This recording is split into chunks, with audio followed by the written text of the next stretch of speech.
Hey everyone, today is sponsored by, today's live show is sponsored by David Madison, I should say, Justin Maybe, Michael Shy, Bradulist, John Jex, and Lawrence Petros of LPD Pedals, or Lawrence Petros Pedals. He had asked if he could sponsor like anyone else, and it kind of worked out because I owed him some money for some pedals. So if he was willing to exchange sponsoring the show for that, I don't see any downfall of that. So I just let everybody know. I want to thank everyone who sponsors the show on Patreon and watches it, because that's all sponsorship too. And let's get started. So I can see everyone, I think. Can you guys see me? Hello. Greetings from Humble, Texas. That's where my grandfather's from, is Texas. Ooh, we're gonna start questions right off the bat with Abraham. He said, what is a factory second? What a great question. A factory second is very important because there's sometimes two terms for that, a B stock or a factory second. Now there's a couple things, and I'll give you the three biggies that come to my head. First, you have a product that was sent to a dealer, an authorized dealer, was found to have some defect and sent back, and the factory refurbished it. That's why sometimes a factory second, refurbished. They have fixed the issue with it, but it is not entirely new, and it can't legally be sold as new in either way.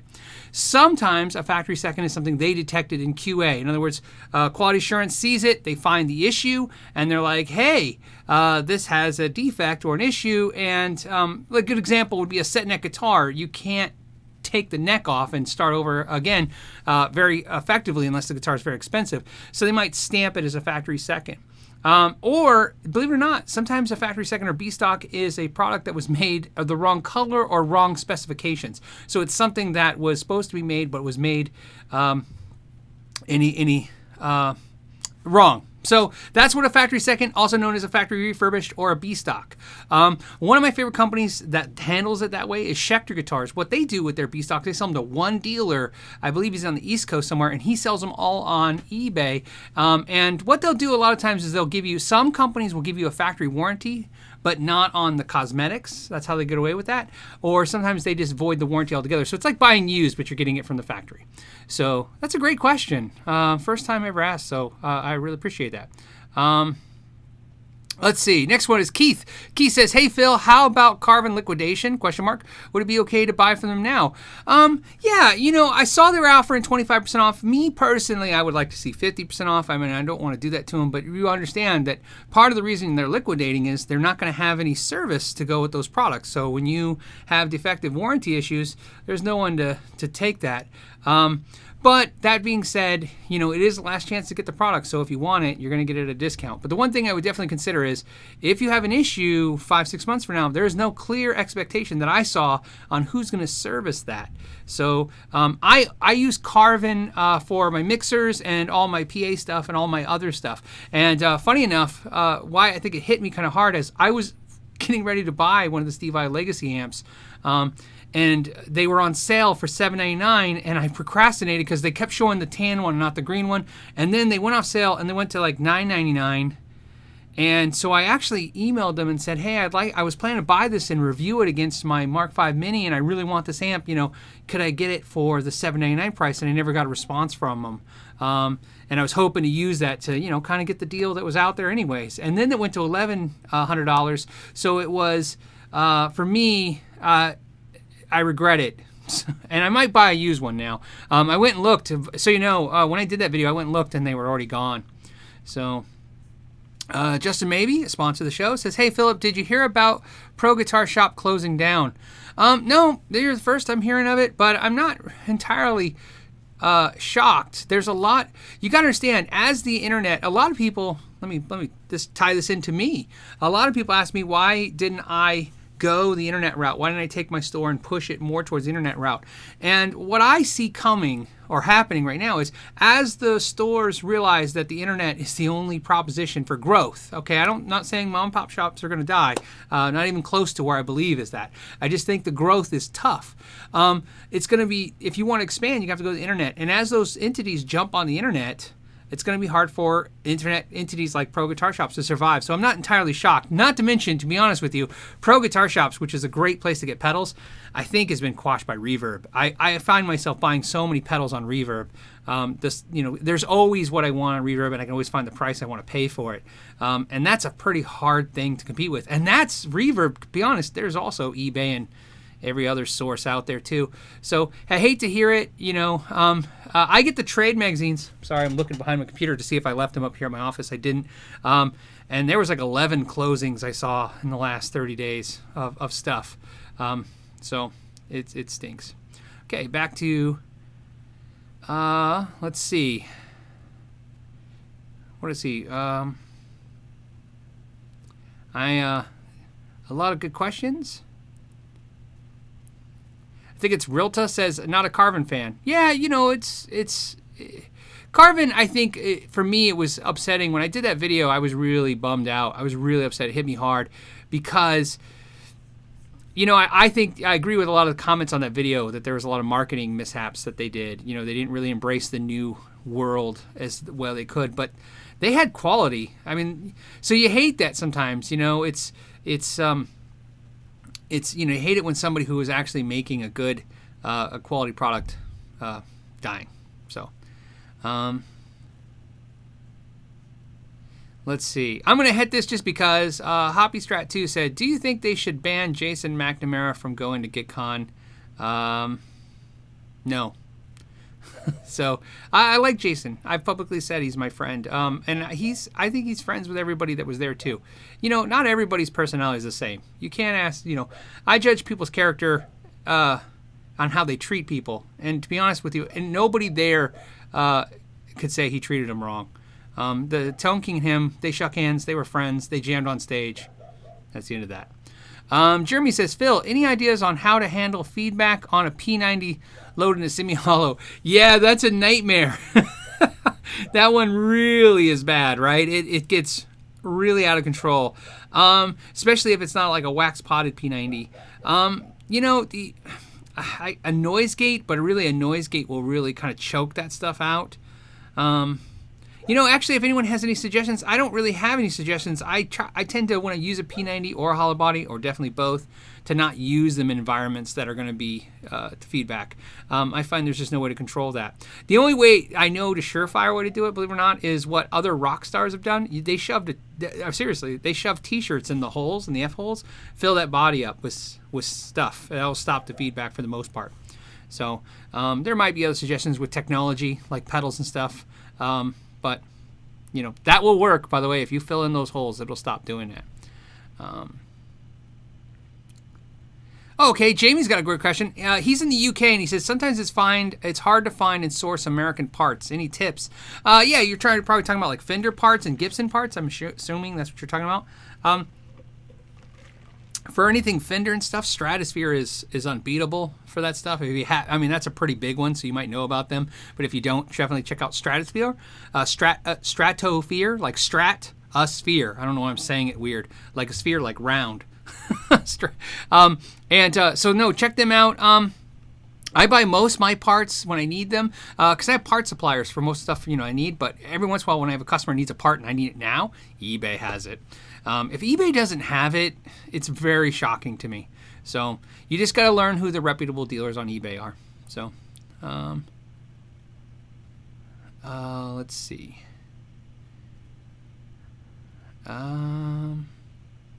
Okay, next question is... Yeah, somebody was saying change out the pickups. Yeah, that happens too. Okay, Angry Welder says, looking to buy a Katana 50. How well does it play at low volumes for apartment bedroom play, and does it take pedals well? The answer is yes to both. I had very, very good experiences with both, and I really like the 50 over the 100. If you guys know, I did the review of the 100. What happened was I got my hands on the 100, and I did the review, and then I sold it because I wanted to get the 50. And what happened was, this is when we had access to the shop, and I had 3 50 watts come in, and they sold so fast that I couldn't get my hands on one. So that's why I don't have one. I wanted the 50. I thought the 100 watt sounded a little better because it's a bigger box, bigger sound, but the 50 sounded was just a little less money and a little easier to handle at low volumes, I was going to use it same what you're talking about, low volumes at night, and it definitely takes pedals well. So I can't imagine I'm not going to get another Katana at some point. Yeah, Jeremy says, haha, stumped him. He means me. Thanks for answering. Phil, you're awesome. Thanks. Yeah, you know what? Like I said, that's a tough one because it's a tough question. That's why I'm looking for the tough questions, guys.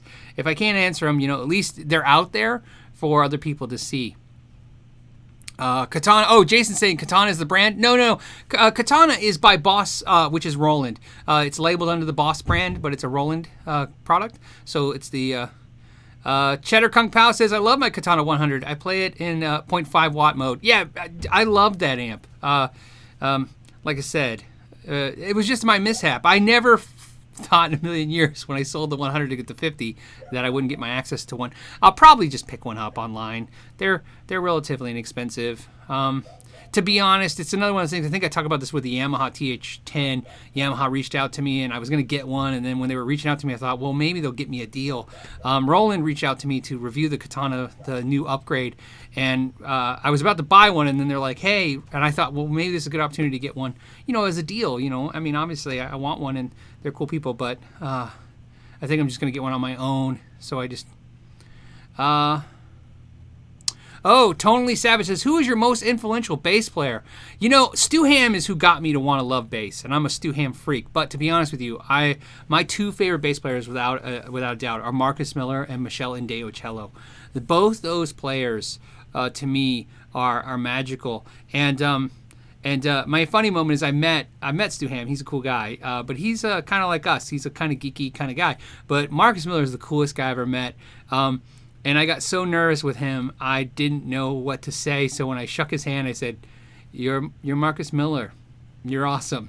And then my friend, because he's kind of a jerk sometimes. Oh, you guys know him. It's Ralph. Ralph decided to say at the same time, "Hey, you told him his name like you didn't know what it was." And that made it a little bit more embarrassing, and I blushed. And he was just so cool. He's a cool cat. He just oozes that persona. So Marcus Miller, if you don't know who Marcus Miller is, Google him.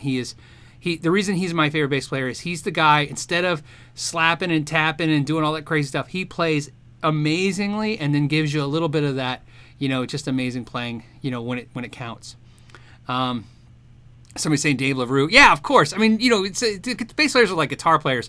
You can go endlessly on your, who's amazing. But those players mean something, to me emotionally, on an emotional level when I hear their stuff.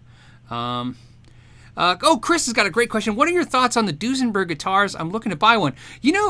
Interesting enough, I was the Tone King was in town this week, and he texted me out of nowhere. He's like, "Hey, I'm in town, and you want to hang out?" So of course we went and grabbed a burger, and then we went and hit like four music stores, and the Guitar Center had Dusenbergs, and I was in shock to see them hanging on the wall. I mean, they were in the premium room, but I was shocked to see Dusenbergs hanging on the wall, I don't know what that meant to me. It kind of meant, it's kind of weird when you see a premium brand all of a sudden in the Guitar Centers. I don't know if that's because they're doing really well or they're not doing well. But I would love to say I played one, but in the Guitar Centers in those rooms, they chain the guitars up and nobody helps you. There was, me and the Tone King were in there we were in there, and the Tone King, so TK is loud. That he loves every amp, everywhere we went, he likes to turn the amp up. That guy is like, he's used to being in that big basement with those amps. So he turns up and he goes for it. And I usually call that the "may I help you" riff, when you're cranking. We were in the private room for an hour cranking amps and moving stuff around. Not one employee ever came and checked on us. So there was nobody to unlock the Dusenberg. So unfortunately, I can give you no information other than I have two friends that have them, and they're both amazing players and well-respected guys. One builds amps and one's a luthier, and both swear they're the best guitars they've ever played. So if that helps you a little bit. RNA Music. Hey, what's up, guys? Exciting new amp and upcoming amp company. Ooh, okay, exciting new amp and upcoming. So who do I think it's coming? I don't know. I know that should be an easier question. I'm trying to think if there's anything out there that I've seen. I mean, obviously the new EVH EL34 came out. I don't know if I find that as exciting. I think it's cool that they made the right changes to it. I think it's cool, but I don't know if it's the most exciting. Actually, you know what? I'll just tell you what I think. The exciting amp companies, I don't really see a whole lot of new amp companies. I feel like a lot of the amp companies, I think Supro was the last kind of new thing out there that was kind of cool. Obviously, I like the Supros a lot, but I haven't seen a whole lot of new companies pumping anything new and exciting. And so I think that's because if you go into most music stores, there's a decline in amps in the stores. It doesn't seem that there's a lot of amps being sold in a huge way out there. I think amp sales are declining the most. You know what I mean? Not in a bad way, not like the death of amps, but I just think that they're declining. And I think you could tell that because you can see less square footage being designated for them, and online. The big online chains seem to be focusing down to a few amp brands. I'm not seeing a huge variety out there. So let's see. Metallica A29 says, have you heard any news on the Tremonti's PRS signature amp? Yeah, I'm almost no official word. I'm almost thinking it's kiboshed. It's just got a weird vibe to it, right? It's like they went silent on that. It was going to happen in March. I've kind of hinted at the PRS guys, hey, what's going on? They hinted that there's some cool, exciting stuff, but when I talk about the PRS Tremonti amp, it's almost like non-existent. And he's been out there really raving about the new Mesa Boogie Petrucci amp, so who knows? So maybe if it's going to come out, it's going to be January now. There's no way that I would be shocked if they hit it in November for Christmas. They'll put it in January. So, okay.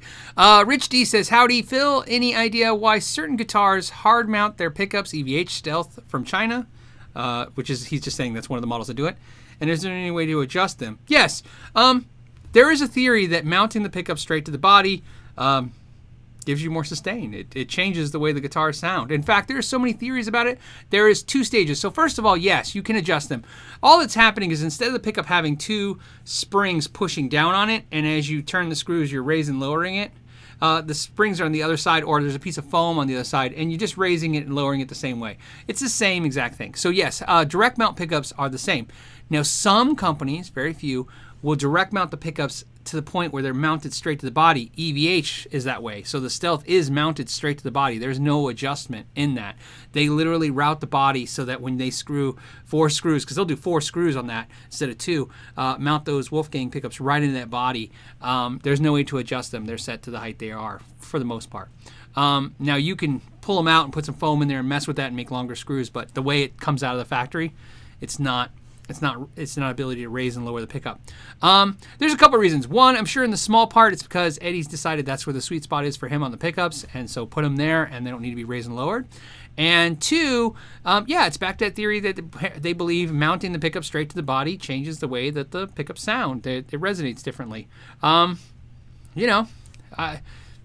That's back to those tone debates that you could just make yourself crazy thinking about. I can only tell you what I've experienced. I've not experienced anything substantial where I've played a guitar with direct mount pickups. To me, it's an aesthetic move. Not having pickup frames, I think, looks cooler sometimes when you mount the pickup straight in. Some people like the pickup frames. Some companies direct mount the pickups and then put the frames as they're on a fake. The EVH Star guitar is like that, right? It's got a pickup frame, and so is the Crop Circle. It's got a pickup frame, but the pickup's mounted to the body.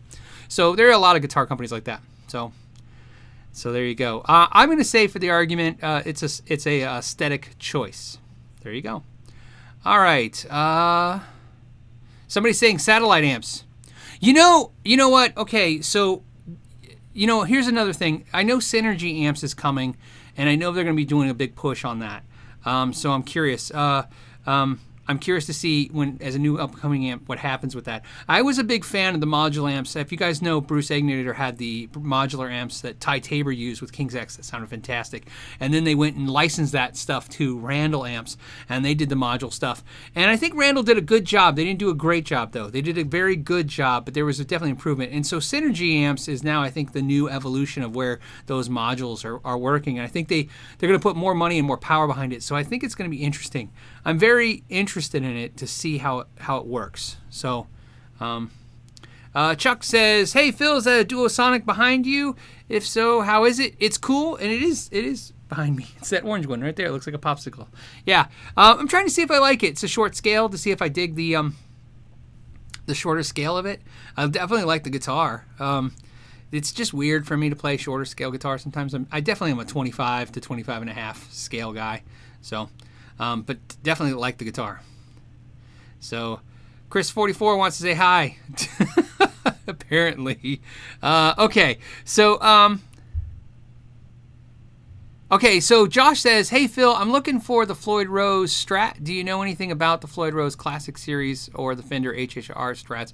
Yeah, I mean, you know, what's to know? They stuck a Floyd Rose in a Strat. To me, personally, I think Fender, where they get it right, is it's cool to have a Fender Strat, but I think the Charvel stuff they put out is much better. I've owned a couple of the Fender Strats with the Floyd Rose, you know, and to me, all of them have that kind of Richie Sambora kind of vibe to them.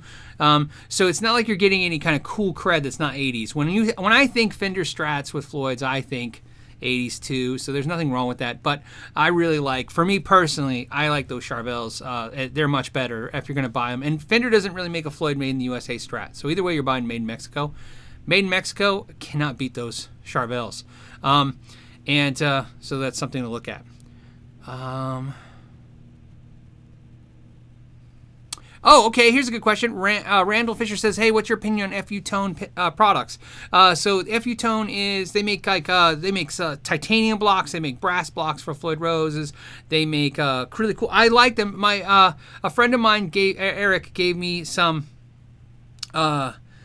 cool springs and stuff from them, and everything I messed with was really cool. Bye, Ed Dana. He's off to a gig now, so bye, Ed. I know you gotta pay the bills, man. Have a good gig.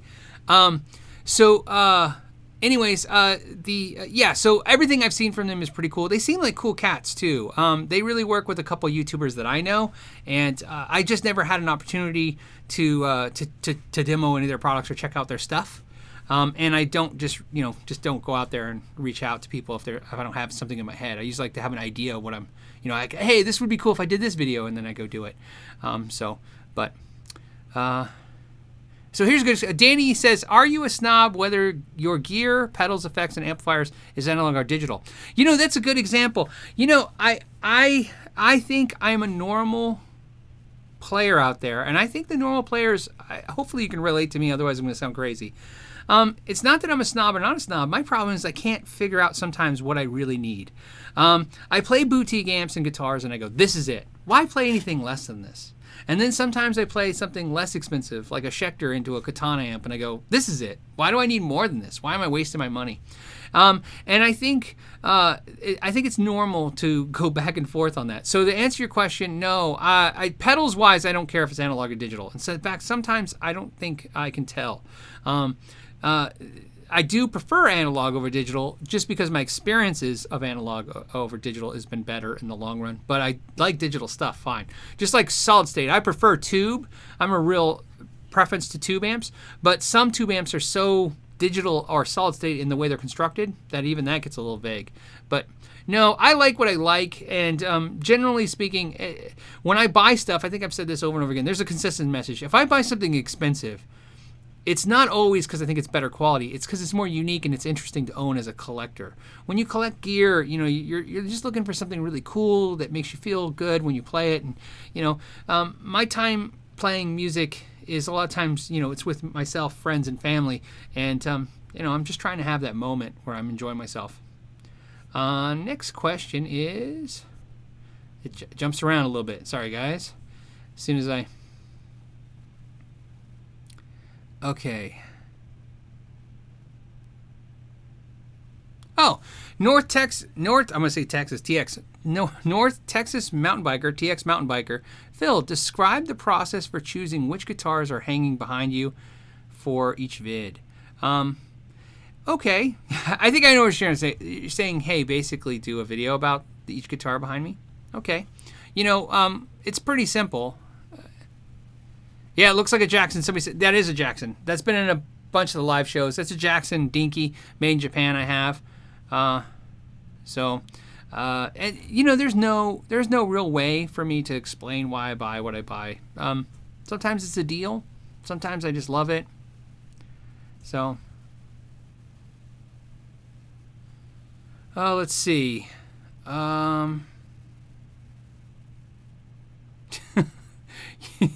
You know what, Bruce? You sent me that email, right? Somewhere I read this before you sent this. It says, if a dual rectifier is good and a triple rectifier is good, would a 13 rec, what would it do? Yeah, it's a good joke. I didn't know. I'm like, is that a question? Yeah. So there you go. Okay, so let's go. A couple things I thought I'd share with you too. That's what I said on the description. We do QA like always. I wanted to tell you about some cool stuff. Stu wanted to know what I think of the Grandmeister. I loved the Grandmeister. I played it at GitCon, and I was really, really into it. In fact, so much so that I've been talking to them. I'm hoping to talk to them more about getting my hands on one to review it. I know it's something I'm going to get. I just know it because the Tubemeister was a cool amp, but I just want reverb, and this has digital effects, which is fine with me. I'll just put on the reverb. So I know it's going to be good. So I'm really excited about that. We Backtracks says, I have a Sir, PRS, etc. I got an Ibanez RG320 on trade, new pickups, and haven't touched my PRS, etc. since. Got another one for $140. High-end price is really justified. That's the question mark. Yeah, that's the ultimate question. And the answer is no. We know they can make inexpensive guitars great. We know it. You can go and touch them. Like I said, me and TK, we went to 4 music stores. We picked up guitars off the wall. We picked up 3 PV made in USA guitars that were all in the $200 range that were fantastic. That's not why you buy high-end guitars. You buy high-end guitars because, one, sometimes the components on them are better, and if you're gigging, that helps wear and tear, although there's 2 attitudes about that. Some say, hey, I'd rather have some disposable instruments, wear them out, and get new ones all the time. And let's use that logic in cars. Some people like to run a car has 200,000 miles until the engine explodes. And some people just get a new car every couple years, because they'd rather just get a cheaper car every couple years instead of run one out to the ground. So there's always going to be 2 attitudes about that. But, like I bought a Framus guitar when I was at GitCon. It's behind me, right? I can't point at it. It's next to it's one of those purple ones that I can't. There. You see it right there. Okay. So anyways, I bought that guitar at GitCon. It's an amazing guitar. Is it better than the Schecter sitting right next to it? I can't argue that at all. When I played them both today, because it came in the mail today, they're both fantastic. But I can tell you this, nobody has that Framus guitar. So that's a cool feeling sometimes, uniqueness, right? And you can make an inexpensive guitar unique. You can do stuff to it that makes it unique. But it's nice to have something that's kind of unique, and a lot of effort and energy went into to make craftsmanship. I have a friend who's an artist, and one of the things she has to deal with all the time is she goes to art shows, and she says, people buy made in China stuff for a fraction of what I make stuff for.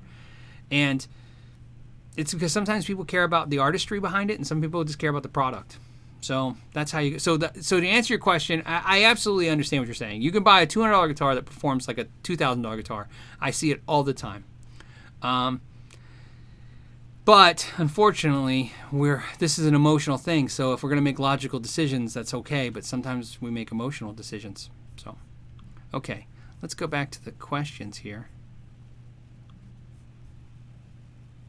Somebody asked about Pro Guitar Shop closing. I already talked about that. Paul says that's why I bought a Kiesel. Yeah, Kiesel's another good example. I think they've done everything right. I think now with the rebrand from Carvin to Kiesel, I think they got a classier look, a classier feel. When we were walking to Sam Ash, I was telling TK, to Tone King about that I think the rebrand on Kiesel has been really great. I'm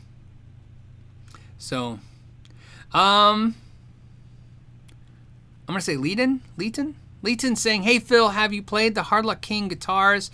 They're cheap guitars, but seem really nice. Yeah, we've talked about them on the show. I've seen them on Facebook being advertised, $160 delivered. So I went and I watched probably 3 hours, which is way too much time to devote to something like that, of reviews on them. And what I saw was 100% consistency. Every reviewer said, it's kind of junky, but, it was cheap.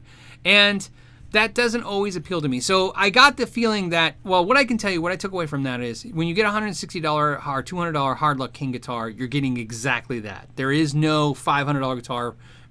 You're not buying a $160 guitar. You're not buying a $500 guitar for $160. You're buying a $160 guitar. That's what I got from that. Is there anything wrong with that? No, but you're not scoring the deal you think you're scoring. You're just getting any. And to me, the problem with them is I can buy a $160 guitar anywhere. We saw 50 just the other day in guitar stores. So there's no end to finding good deals on guitars. So that's my. But I thought it'd be fun to get one, but I can tell you this. But what I can tell you is the Harley Benton guitars I played were fantastic for the price. Those I couldn't figure out how they were doing it so cheap, and that was a much better thing. In fact, the Harley Benton guitars are probably the best guitars, and I have no deal with Harley Benton, so there's no, hey, click the Harley Benton link down below. Nothing. I got nothing. I don't own one. I'm thinking about buying one. I'll be honest, I'm afraid to get one because I'm afraid I'll play it all the time and then it won't justify having nice guitars. I'll just play that. But I was really impressed with them by far. I purposely, so you know, at the show did not play their PRS copy because I didn't want to know. I already was too amazed by the Telly and the Strat type copies I was playing. I didn't want to know that they could make a $200 PRS. So, because, you know. Yeah, Bruce, like, yeah, I sent that email. Yeah, I think I started the response for it. Sometimes when that stuff, I queue it up and I just don't have time to get the response out.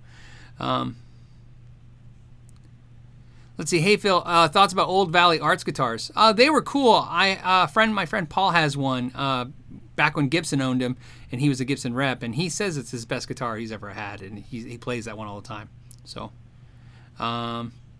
Winston says he has the Gretsch behind me. It's a killer guitar. It is a killer guitar. Also did the Brian May mod to my Strat. Amazing tones. Oh, cool. Yeah, I love that Gretsch behind me.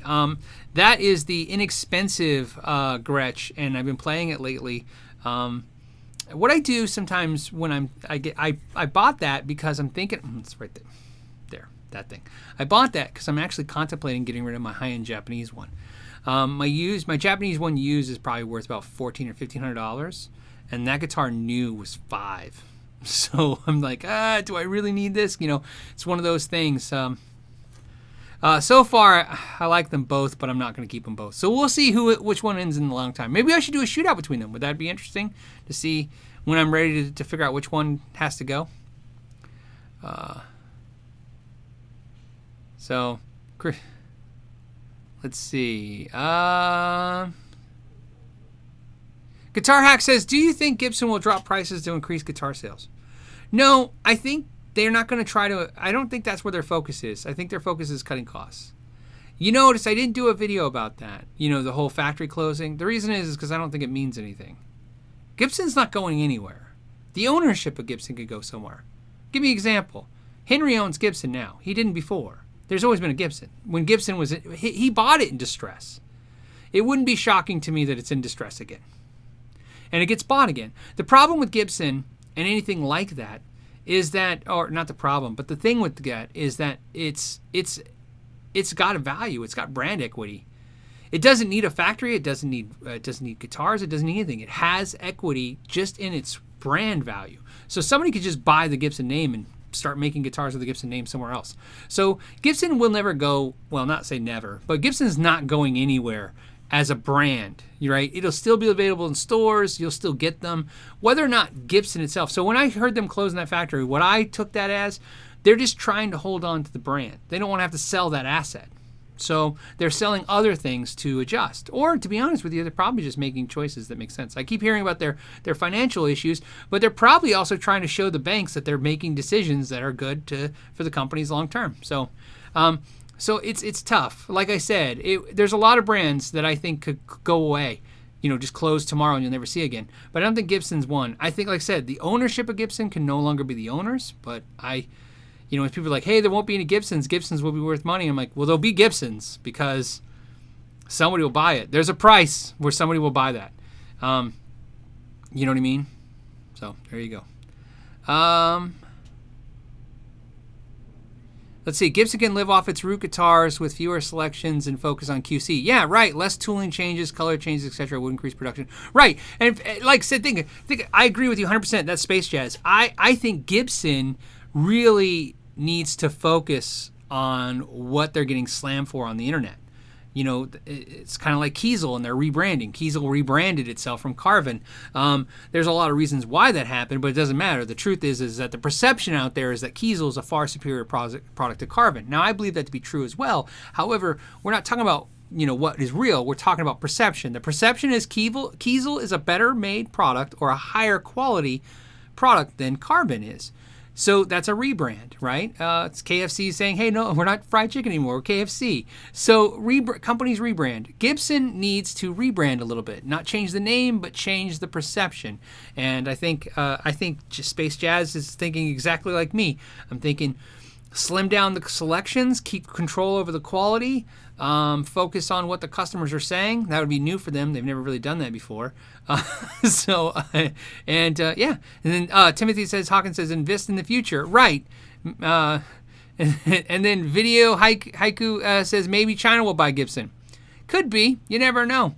Anybody could buy it. In fact, China could own Gibson now. Who knows what investors own what parts of what companies. Fender isn't is a partnership. They have partners that own pieces of it. So, okay, Timothy Hawkins says, guitar manufacturers need to contact the administration about kids' music programs, startups, and communities.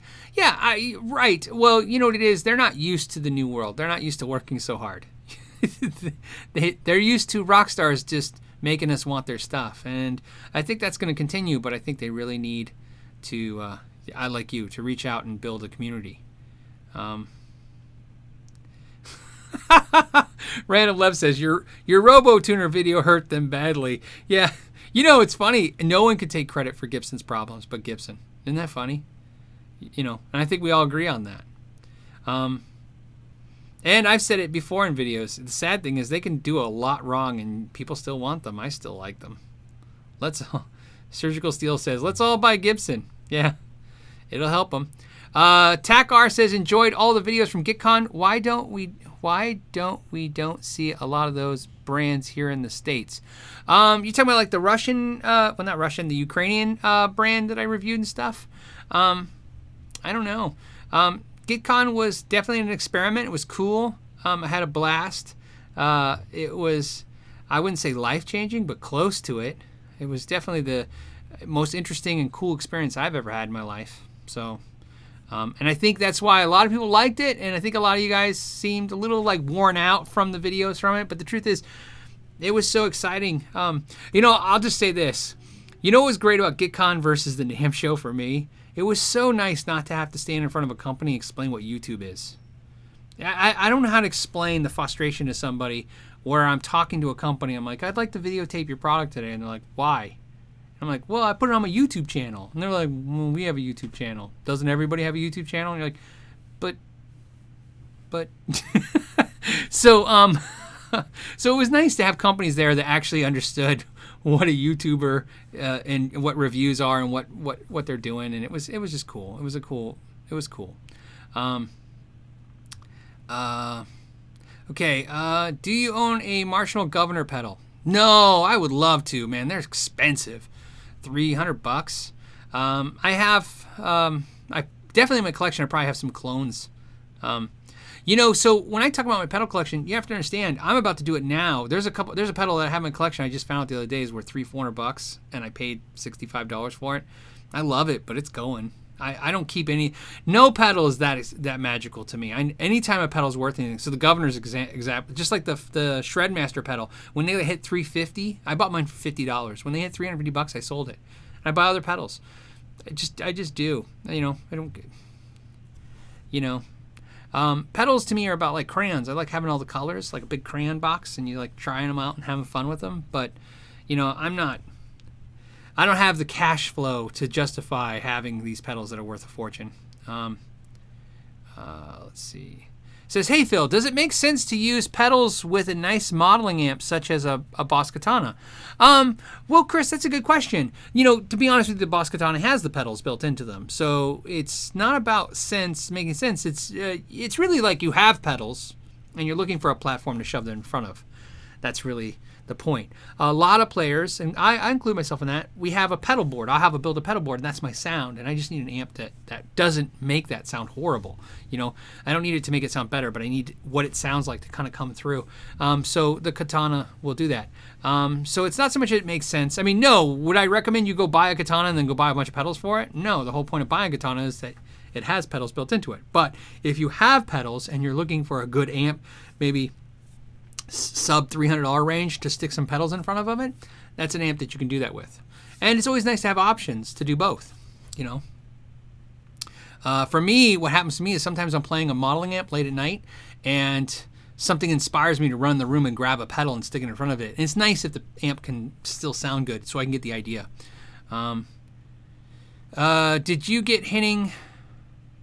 Did you get a Henning Harley Benton guitar with the green one, or did he keep it? No, that's K.O. words. No, he kept it. So I don't want to leave anybody in the Henning Polly, which is HP42 channel, is having his own signature guitar with Harley Benton, and I played it at the show and I liked it, and I was trying to get him to sell me the prototype. They weren't having it because it was cool. It was actually a cool guitar. In fact, he's only making 42, and I think that's a horrible idea because.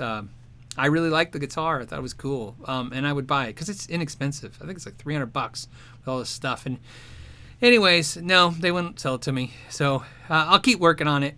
I'm sure I might get my hands on one. Oh, Thomas K, great question.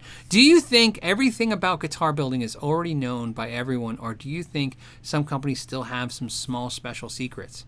Ooh, that's a fantastic question. No, I don't think it is. You know, I deal with companies on a daily basis. I'm on the phone every day with some kind of company or Skyping.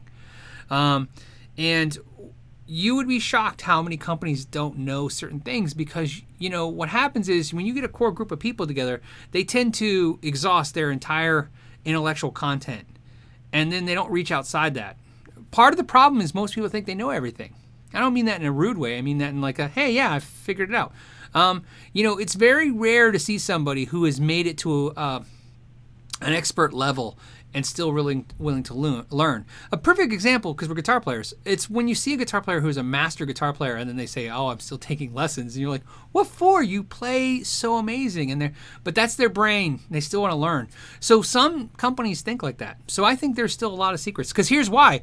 I think that a lot of companies, well, and I know this for a fact, and here's how I know it for a fact. When you go to factories, I can see factories. You go in there and you go, why are they doing it this way? You know, I saw another factory. Their way of fixing that was way better. And when you ask them, well, have you ever looked at how they do it? They don't look externally. They look only internally. So there's always that. So the answer to the question is no, I don't think so. Let's see. What else? Okay, yeah, here's a good one. I'm just because it's funny. Bruce says, Phil, alternative to NAMM, PhilCon, weekend videos with your gear would be fun. You know, that I would love to do that. You know, the funny thing is, I try to do videos where I just kind of go through my gear, and I always seem going to get some kind of pushback from that. So I don't know what that is. In other words, people seem not disinterested, just, I don't know. They say it's boring and I should get back to the regular subject matter. Let's see. Rich wants to know what I think of the PT versus the EVH3. And I mean EVH3, I take it that's the new EL34 version. Is that what you're talking about? I haven't played it, but I like the PT. So I really like the PT, the Friedman amp. Let's see. I have a PRS Corvette guitar. Should I see or trade it or wait if it'll ever go up in value? That's KO words. Man, I don't know. I don't think you should wait. If you don't like it, you should get rid of it. If you think it's going to go up in value, that's up to you. I never think that way.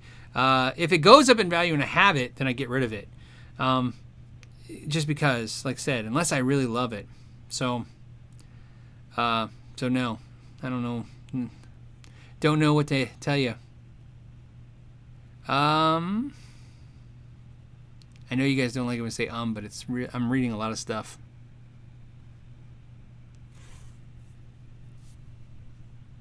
So, Cool Mo D Smithson says, recommend a good music theory channel. I'm actually working on that right now.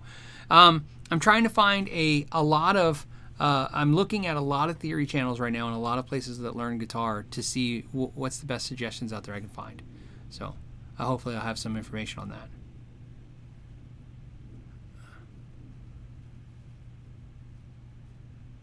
Jesse says, any new raw material for building guitars that could have a breakthrough?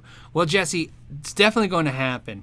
There is no doubt that this new CITES change is going to change everything.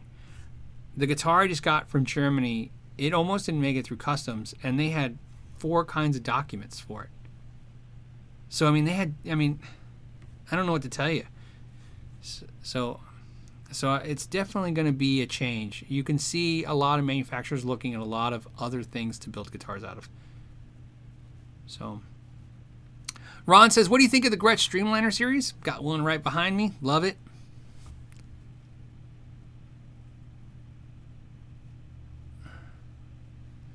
Let's see. And okay. Somebody says Adam Neely makes the best theory videos. I want to say it out loud, so I'll look it up later. I'll check his channel out. Space Jazz says, hey, get Satch for an interview. Well, you never know. I'll try. You know, no one, so you know, no one cares on my channel. Like, I know you guys are so cool. You guys are always like, hey, you should talk to these people. When I talk to most people, they look at my channel and they just laugh at me. So I get it a lot. I say, hey, I have this channel. It's got 100,000 subscribers. We do 1 million to 1.5 million views a month. And the world does not really embrace the YouTube world as much as us. I think we do because we're here. We're interacting, and we love it. I love talking to you. Hopefully you guys like interacting with me. But what I get is a lot of pushback from a lot of companies. On a given month, I probably have 3 or 4 companies tell me they don't even understand what I'm doing. Okay. How does Gibson justify the price of custom guitars with Richlight? They don't have to justify it. They just do it. I think it's crazy. $4,000 for a Richlight fretboard? It's nuts. But, you know, their argument is it's better and it's more stable as a product. And they're probably right. It could be a better product than Ebony. Ebony's not that great of a wood. So it's got a lot of issues. It cracks when you press frets into it. It's not always the best sounding piece of wood, which is why it's not used in a lot of guitars. It's expensive. It's really damaging to get it, you know, to the environment because of the way it's you can't tell until you chop the tree down what kind of ebony you're looking at. So there's a lot of things about ebony that's not great. So Gibson can get away with saying, hey, it's Richlight, it's a better, superior product. The problem is that although I think that's an interesting claim and I don't think there's anything wrong with him saying Richlight's great, I think $4,000 for a guitar that has a fake fretboard is a little strange. Only because there's guitars for $300 with that same fretboard. So, let's see. If it's good, it doesn't matter what kind of material is used. That's Phil Smith. I agree. Yeah, you know. It's been said 1,000 times, but Pete Thorne says it so much that I always attribute Pete Thorne to it. But it is good if it is good, or something like that, right? If it sounds good, it is good. That's he says it in his video a couple times, and he said it a couple times at GCong. I just like that saying. If it sounds good, it is good. I agree.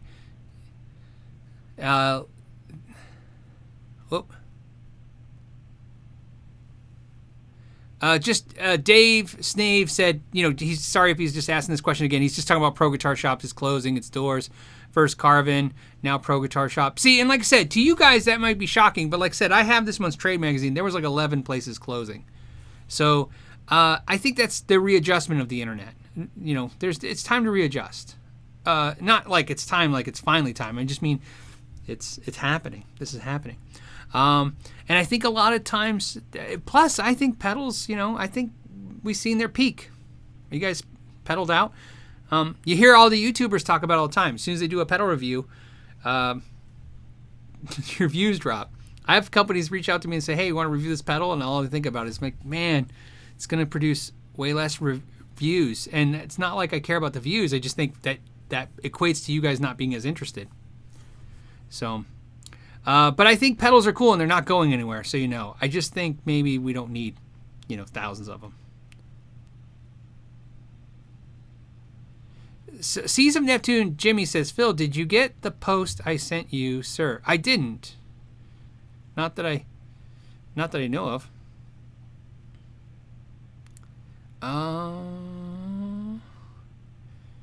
Phil, ever tried the Vox AC4 112 amp? I had the Vox AC4 head when they made that. I loved it. Got rid of it. I do weird stuff. I don't really claim to be different than that. I got rid of the Vox because I think at that time I had like 20 small amps. I thought it was going to be cool. I was going to make a tower of small amplifiers and have them all. And somebody told me, one of my friends came over and he's like, this is silly, out of control. So, and then I realized, when you get a lot of stuff and amps like that, you start not using them and then you get rid of them. I collect, but if I don't use this stuff, it's got to go. It's got to make sense. I have kids and bills to pay like anybody else. I love collecting gear, but I'm not a detriment to myself. This one is Randall's reposting this. Addario Guitars, Reso Glass, thoughts. Addario Guitars was designed by Wilkinson. So Trey Wilkinson. So those are cool guitars. They are different. Guitar, hear it all the time. Guitar players don't like different materials. That the Framus I just bought has a Vonkel. I say Avoncool. They were saying Avoncool or something in Germany. I say Avoncool neck. Avoncool. I don't care. Do you care? Avoncool, Avoncool neck, which is different. Not maple. I thought that was one of the cool things about the guitar. I thought, wow, that's a really interesting, different wood to use on a neck. That was really cool. It has a rosewood fretboard. I kind of wish it didn't, because then it would be a really interesting guitar, being kind of different like that. But I don't think I care what guitars are made of, as long as, like I said, if they sound good, they are good. Jamie says 520 people watching and 100 likes. Hit the like button. Yeah, that'd be cool if you guys want to hit the like button. So here's a fun fact for you. I think I told you this before. I don't know if you know this or not, but it's kind of fun to know. YouTube doesn't care if it's like or dislike. I get the same kind of credit. Maybe more you will hit the dislike button now that you know that, but it doesn't really matter to me. It's just funny in the irony of trolls. When trolls put negative comments and you put thumbs down, YouTube, the way they use that's interaction. As long as you're creating interaction, they'll share your video. So really, as people try to mess you up, by saying negative things and putting thumbs downs, they actually are caught. It's possible on YouTube to make as much money on a video that is everybody hates it as long as everybody likes it. In fact, probably more so. That's why a lot of videos try to upset you. So what's funny is the only way trolls can win, I'm not picking on trolls because that would be, kind of not fair. But the only way you can win if you really hate a YouTube video or a YouTuber is you got to not watch it and stay the heck away from it. Because as soon as you interact with it, you're helping it. So, I don't know how to say your name. I'm going to say Cold. Indril Cold said, already ditched your diamond guitars? Nope, they're actually in the other room. Well, the one. I sold one to my friend Jamie, but I have the other one. No, it's just not in rotation right now. To be honest with you, what happened was I sold the one that I reviewed to my friend who owns an AC company, but I decided I wanted to get a different one, either the orange or the gray one, and he's been out of stock. So when I got that one, I loved it, but when Jamie wanted it, I thought, well, it's better off. He wants it more. Hold on. I just want to finish this before I say something. So anyways, that's what I did with it. So I have the other one in the other room. I like it. I'm debating if I want to sell it and get this, get the orange one, if it comes in stock. Space Jet says, Phil, any plans on a spin-off channel, Know Your Beer? I actually own the channel Know Your Beer. Isn't that funny? Never probably going to do anything. But I own a bunch of channels, so that Know Your. I think I own 50 Know Your channels. And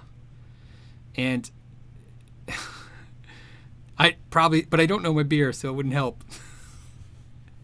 Foobar Guitar says, can you play some Britney Spears? Oh, of course.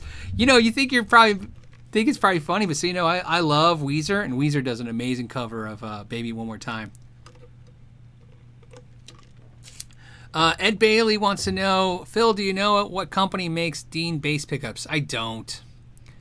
That stuff gets too tricky. I'm really not. That's one of the, areas I don't know much about is Dean guitars. So, let's see. Did you try any of the Hagstrom guitars at GitCon? I did try a few. I own a Hagstrom guitar. That's Fubar guitar. I have a hollow body Hagstrom downstairs. And it has a phenolic resin fretboard and stuff. And it's really cool. Yeah. And I play it. Like I told you, this room is sometimes the guitars that don't get played as much. I work in here, so I'm either doing videos or I'm doing office stuff in this room. It's so sometimes when I'm not in work mode, I don't want to be in here. Todd says Kemper Axe Effects. Haha, just kidding. Yeah. You know what? I don't have ever plans to get either one, but if I did, I'd probably get Axe Effects, and only just because I think the Axe Effects looks cool. The Kemper looks like a toaster oven. Isn't it stupid to think like that? But I think it's fine aesthetically. To check out the Weezer Say It Ain't So live on Letterman video. That bass. Okay, I will. Nicholas said, do you like the Reclaim PRS CE24? I love it. It's probably the guitar I'm playing the most next to my copper Strat, by far. It overtook my Mira, took over guitar. Hey, see the mirror's in here. There. See the mirror? It's the death. Where you get where I'm pointing at. Yeah, the Reclaimed. Oh, I love that guitar. It plays so great. And sounds cool. And it's great. And you know what? And I don't have to worry about it because it's got nail holes in it and stuff. It's just cool.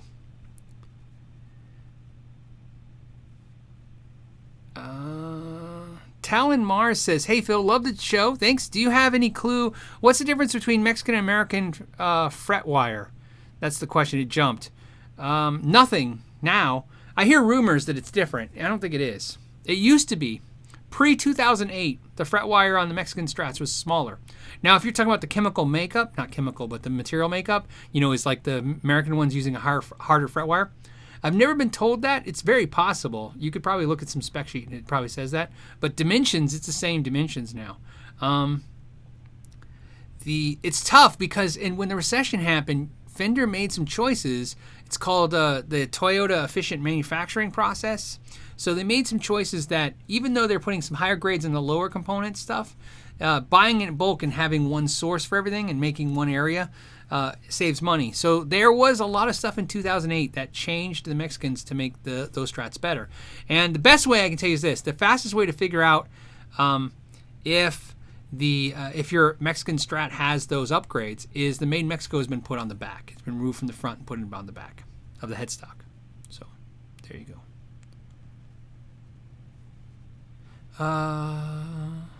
We already talked about that. Okay, let me take a break. I know this one's probably going to run a little long today, so if you're okay with that. A couple things I thought I'd share with you that was cool from GitCon and other things. I mean, not just GitCon stuff. First thing, if you guys know, I ordered a bass. First, you guys probably know I ordered a guitar. It was this guitar. So this is the guitar that I got, and I really dig it. Some of you guys are probably going to think it's gorgeous, and some are going to say it's ugly, but that's okay. It's purple and blue. It's really cool. It's behind me now. It's really dark in the corner. I have literally only played it for about 5 minutes. It showed up about an hour before the live show. And then I got a bass. And so in the videos, you probably saw me mention I got a bass the same color, but I didn't. I changed it at the last minute. The bass is going to be this color, which is like ocean turquoise with black hardware. So it's a 32nd scale bass. So I'm kind of excited about that. That was really cool. And what else is exciting? I like to share a little bit. Something funny happened to GitCon that was really cool. I don't know if you saw, was that Pete Thorne's a funny guy, and he was like photobombing everybody. This is me and Tyler Larson, and he was photobombing us, and he did it a lot. I just thought it was funny.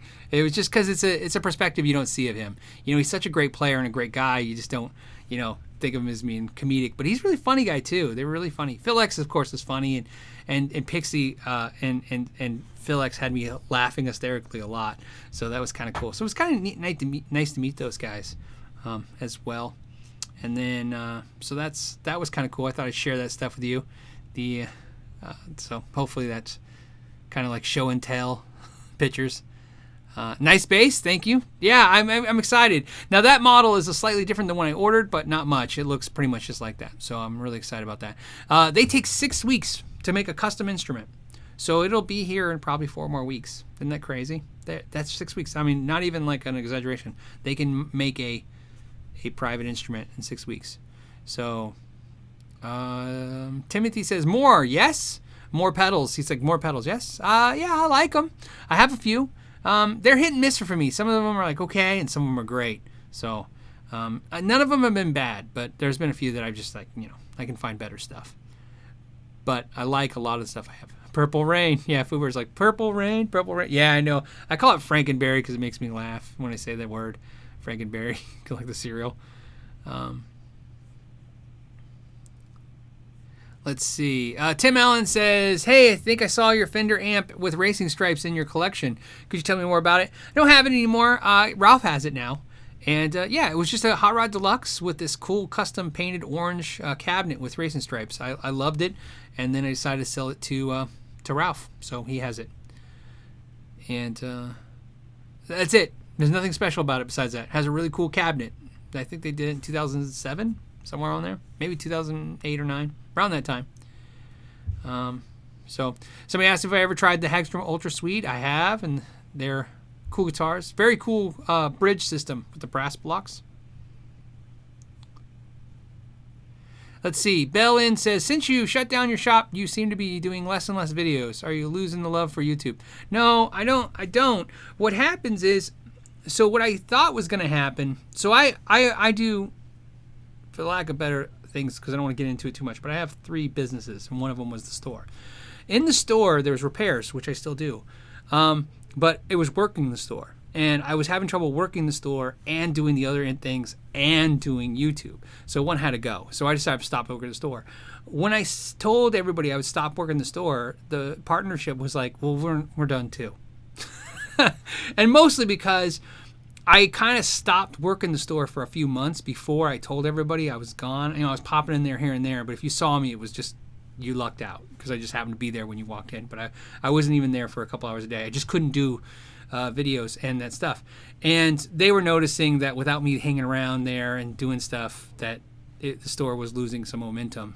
So long story short, that's why they closed. So doing videos. The problem is what happened was as soon as I started saying, hey, well, I have now more free time to do more videos, I started putting out more videos, and then the other businesses I have started sucking up more time, and they suck a lot of time up. And that's what's happening. Like I said, one of the things I do, I'm a consultant. So I do a lot of consulting during the day. And I hate to say it, I love doing the videos. In fact, this is what I love the most. But consulting pays 3 to 5 times more, and actually at least 5 times more, than what YouTube will pay me to do the same thing. However, that doesn't mean I don't want to make videos. I actually want to make more videos. The other problem I have too is I'm still trying to figure out how to do this effectively and keep my integrity. It's tough.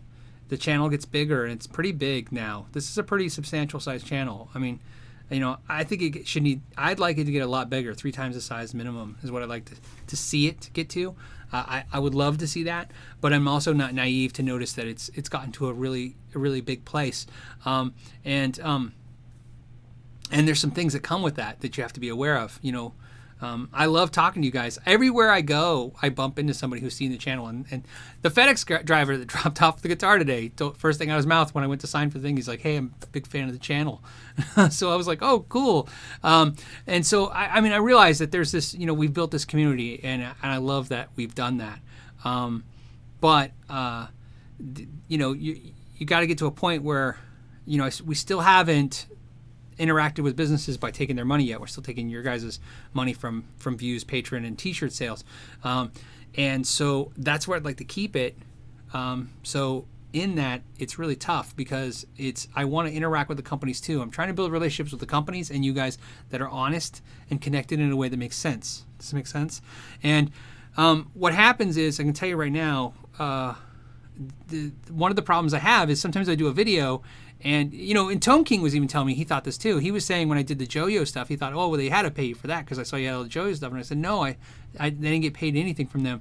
And I didn't want to be, and that's fine. Now, they dual clones they sent me. I guess that's pay. It's there. They can have it back. I'm done with it now, but they seem to be okay with me holding on to it. So, and eventually maybe we'll, I think about that stuff. Maybe we'll do something with it. I really enjoy playing it, so hopefully I get to hang on to it for a while. But anyways, the point of all this is you understand. I'm trying to figure out how to grow this and do it in a way that we keep the vibe we've been keeping this whole way, and it's really tough. So that being said, the second thing is, yes, you'll see more videos. I also had a very bad personal tragedy in the family that pretty much took me down for a couple weeks. So there's no way I could have done anything at that time. So sorry about that as well, but there's just no way. So, but we're back and we're talking about gear. So let's get back to stuff. We'll do a 10 or 15 minutes over. Another exciting thing to note is that if you didn't notice, I'm uploading this to SoundCloud and to iTunes, so you guys can be able to download this. I fixed the thing now; you can actually download them, so that if you want to listen to this on the way to work, you can do that too. It's perfectly free. That's so not to be cheesy, but I'm just going to say it. It's because of these great guys right here that are sponsoring the channel. David, Justin, Michael, Bradulist, John, and Lawrence. They're making it to where we can make it possible to do that, because SoundCloud and those guys, they charged me to upload, to have size of files. So it was nice to be able to say, okay, let's pay for that, even though there's no revenue stream from podcasts, unless we take sponsors, which, so there you go. Let's take a couple questions. Let's see.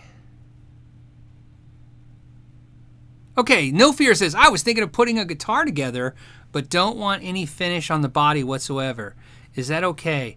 Or do you recommend applying some kind of finish? No, unfinished guitars are great. No, the only thing is, that's pretty simple. You just stick with woods that do well with no finish. Maple will do well. Mahogany can do well without a finish. You will have to put some kind of oil into it. You know what I mean? There's all kinds of suggestions out there. I know a luthier who uses gunstock oil, and it's just something he uses. But no, you don't have to put a finish on a guitar. There's nothing to do with that. Scotsman68 says, do you think that the Thornbuckers would be good replacement for stock pickups on a blacktop Strat? Looking for clarity. Man, I love these Thornbuckers. So I didn't want to say that because I'm such in the honeymoon mode with them. I just had them. I just got them right before I went to GitCon. If you guys watch the Pete Thorne video, if you could see it in my face, it's 100% honest when I'm telling him I had trouble all week telling him I just got them. Because it's, I hope you guys can relate. It's like meeting somebody and be like, yeah, I bought your signature stuff. You know what I mean? And I just didn't want to come off too fanboyish with Pete, because he's a channel I highly respect and I really enjoy, and I've been watching him for years. So it's a different feeling to hang out with something. You're hanging out with a channel you've been watching for years, and you aspire to be, and you're like, this guy's right here. And anyways, but he was a really cool guy. But anyways, I really like them. Great pickups. I wouldn't throw them in everything, because one of the downfalls is they're low outputs. They don't really push amps. You get all this great creamy tone. Like I said, what's great about those pickups? Man, blues, they got it. Rock, absolutely. But metal, hard rock and metal, they're not there. You know what I mean? So I would stay away from those. But I will tell you this: if you're thinking about Thornbuckers and maybe you're trying to decide, if I can tell you without a doubt, I have nothing bad to say about the Thornbucker neck pickup. It is the best neck pickup I've ever played, and I could honestly say I'd put that almost in every guitar. The bridge pickup is fantastic, and I love it. However, if I wanted to really push an amp, or if I wanted really get the amp really aggressive, there's other pickups that are more aggressive. I just preferred the Thornbucker. For the price point, it's a little hard to stick them in every guitar, though. So there you go. Mario says, hey Phil, do you think PRS is going to do a Strat copy again in the near future in their SE line? I don't know about the SE line, but definitely the John Mayer thing seems to be kind of happening. So the John Mayer leaked a picture of it or played it on stage. The PRS guys told me they had no idea he was going to do that, so that wasn't staged or a marketing leak. He just does what he does, and they can't stop him because he's John Mayer. I would imagine as soon as they make a John Mayer type Strat type guitar, they'll make an SE lineup. I think that's a smart thing to do.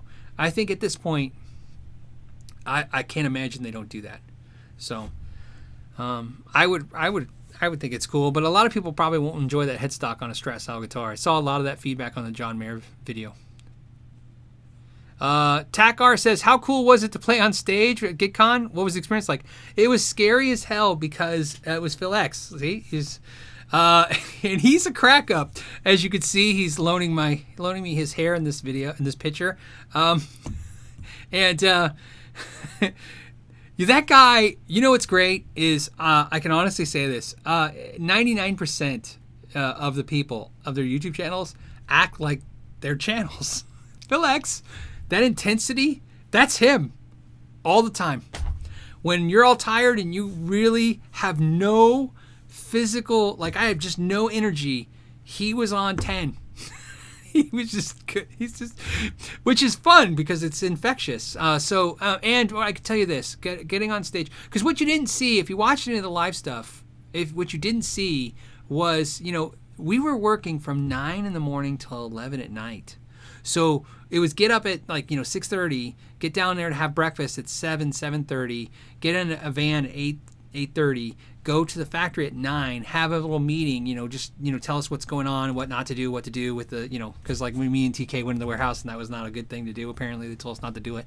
And there's reminders like, hey, please don't do that, and please don't, take drinks into the rooms and stuff. Anyways, and then from 9:30 you worked until 6 making videos and doing stuff, which is fine. 6 to 7 you had dinner, and then 7 to 9 was the live show. So you're doing the live shows, and then 9 to 11 was jamming live. So the problem was, a lot of us, like me, I hate to say it, you probably saw it a lot, I was exhausted. I was sitting on a couch in the other room sometimes when they're calling me to come out there, and I was like, I'm exhausted. Because then when you got back to your hotel, you get to hotel at like 11:30. Then 11:30, you can imagine, you're excited to hang out with these people. So 11:30 to like 1, 2, 3 in the morning, probably 2 in the morning. So 11:30 to 2, you're talking with the other YouTubers. And then you go to your room, and then from like 2 to like 5 a.m., you were editing videos. And then you go to sleep at 5 a.m. and wake up at 6:30. I'm not kidding. That was like a normal routine. I lost my voice by Thursday. But that all being said, no, it was amazing because, here's why it was amazing. Because Phil X is this amazing guitar player and this amazing musician who, besides all that, is just a good dude. And he doesn't make you feel like you're ruining anything when you go up on stage with him. He actually has a way of making you feel like you added something. You were there adding value. So, no, it was great because Phil made it great. So I want to just say that because it was great. I mean, it was just fun. So Guy says, I love Mary Spinner at GitCon. She is amazing. I think if you didn't take away, a lot of people I don't think understood her at first because she could sing, but she can play too. Jim Brown says, hey, still use Wigan brand pickups? I do. They're in my other Strat. You know what it is? I want to get his new humbuckers and put them on guitar. I think I've said this like 5 times now. And then I procrastinate and I don't do it. So I need to do it. In fact, I've been thinking about when I bought this Framus guitar, I almost had that in mind in my head. Like, wouldn't it be cool if I put these cool matching rosewood bobbin pickups on there to match the neck? Let's see. Who can't? Oh, he said, Tom says, I can't say anything negative. I can say anything negative. You just got to ask the right question. That's the trick. Anytime I say, what's funny is, I get in trouble with companies all the time for saying negative stuff in person. Happens all the time. So, but you got to ask the right question. Pretty sure I've answered this. Best guitar amp that takes pedals. Oh, I think the Hot Rod Deluxe. You know what I mean? Any kind of Fender amp takes pedals well.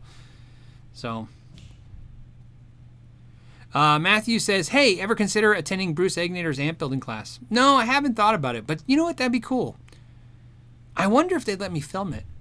If they let me film it, I'd do it. Then I could share it with you guys. I'd do that. So, hey, Phil, about GitCon. I think it was a lot of content for such a short while. Maybe the next year you can film a bunch and leave the editing for when you get back, releasing videos every so often. Yeah, Edgar, it's tough. It was hard to figure out. And I think we made a lot of mistakes, and I think we did a lot of great things at GitCon. And I think the Tone King, when we were talking to him and we were at the music stores, I think he nailed it. He said, what we really should have done is more behind the scenes kind of stuff. Just us hanging. You know what? There was so many cool conversations that I was having with in a table with all these guys. But to me, the best things at GitCon, and this is horrible to tell you guys this because you missed out, was the breakfast. Every morning I was sitting there and I'm right next to Pete Thorne and Phil X and Pixie Licks and Robert Baker and the Tone King and Leo, and we're literally having the best, most candid conversations ever. And all of us were saying the same thing. We're like, why didn't we film that? And it was because we were eating and we didn't want to film it. But it was the best conversations I've ever had in my life. And about gear, about the politics of the business, about everything. It was just amazing. And so now I know that's what we got to do. We got to let you in to see that. That's where GitCon needs to be, to let you in. So, yeah, and Fubar says, hey, you should get a mailbox for questions before you go to GitCon. Yeah, there's a lot of stuff we learned. The other thing I think is delegating. Henning Polly took, and he did all that. He did that whole thing pretty much by himself with some helpers. And I think now we realize maybe we should have delegated. I don't know if they're going to let me do it, but I've requested to run the live show next year. I'll do all the live shows. I'll set up the questions, the QAs. I told him, I said, it would be really cool instead of just doing the cliche like, hey, this Tonewood a thing or death of the guitar, just to have candid conversations and involve you guys with more QA and stuff. And broadcast on multiple channels so you guys can see it. So there you go. Let's see. Yeah, Roller69 Rockin'. Roll69 Rockin' says, I'd sure rather see GitCon stuff than NAMM stuff anytime. Yeah. Well, if you guys follow me on Instagram or Facebook, you saw that I was talking about whether or not I should go to the NAMM or not. And 90% of you guys said I shouldn't go to the NAMM. And whether I go or not is relevant. I wanted to see what you guys said. And I really love that you guys are honest and cool about stuff. And you guys, what I think is what you think. I want to make sure we're all thinking the same thing. I think the same thing you think. The NAMM is loud. It's not very personable, and it's not very exciting for you to watch on videos anymore because you're just watching pretty much what Guitar Player does, which is just go to booth to booth. So believe it or not, we have a Skype meeting next week, and we're hoping to come up to see if we can come up with something new for you guys. GitCon was supposed to be about for you guys. This is my personal opinion. I got greedy at GitCon. I'll admit it. I don't know if other YouTubers would share this. I got so excited about what I was experiencing. Sometimes I forgot to remember you guys, and I really feel bad about that. But it was just amazing being there. And so I think that's what something next year we can include more of the community into it. And I think that's what the idea maybe for NAMM this year is. Maybe we can do something where we can include you guys into it, make you guys part of it instead of just watch it. Justin maybe says, hey, Phil, thanks for all you do for us. You know what? It's not what I do for you guys. It's just, it's just us hanging out and talking gear, and you guys have made this the best experience ever. And I'm really glad, and thank you. I forgot who said it, but I'm glad somebody brought up that I've been making less videos. I feel like I make a lot less videos too. And I want to make more. I would like to go to a minimum 3 a week. But so when I start putting out videos, I get a little nervous. You guys get sick of them too. But I promise, if you guys get sick of them, maybe you just won't watch them. I'll put them out no matter what. Okay, so then we're going to do just a couple more quick questions, and we'll call it. Because I went something you mentioned to all the cool guys that sponsor the channel. I'm going to do a couple extra live shows because we missed them because of my personal issues. So we're going to add some more live shows. I'm still going to do a live show of just the Joyo amp. I plan to do that next week. So next week, don't quote me. I'm hoping to have 3 live shows in the next week. 1 for the thing and 2 to make up for the stuff. Let's see. Mojo Penguin says, you guys have the coolest names. Mojo Penguin. You need your Dr. Phil talk show for next GitCon. Well, that's kind of what I was thinking, right? You need somebody to kind of control it. And William says, I'd love to see Glenn or Gearman Dude as guests. Oh, okay. So guests, what you have, if you guys have had to figure this out by now. We've all become friends. That's why, like, Tone King, when he was in town, he's like, let's hang out. We did a little video. Tone King did a video. I think it's cool. He got me, kind of videotaped us, and we did some stuff. Sam Ash, he'll put it on his channel next week. No one TK. I didn't do anything for the channel. I did something just for the Instagram. It's just a little nothing. But yeah, we're all interacting now. Pete Thorne's definitely going to come on this live show. That's something he said he was interested in doing. Believe it or not, anybody that's at GitCon will come on the live show. So anybody you want, put that in the thing. It'll happen. And then it doesn't matter if you. It's not that you won't get picked. Every name will eventually come. You know, to be honest with you, I only didn't bring people on immediately because I kind of got the sense everybody was getting a little GitConned out, and I just wanted to give everybody a little break.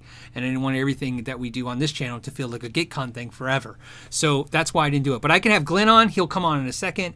Gearman Dude would love to. They would love to. We honestly can say we're all friends. You know what I mean? We all, if you haven't heard it, we all said it. It was just nice. So,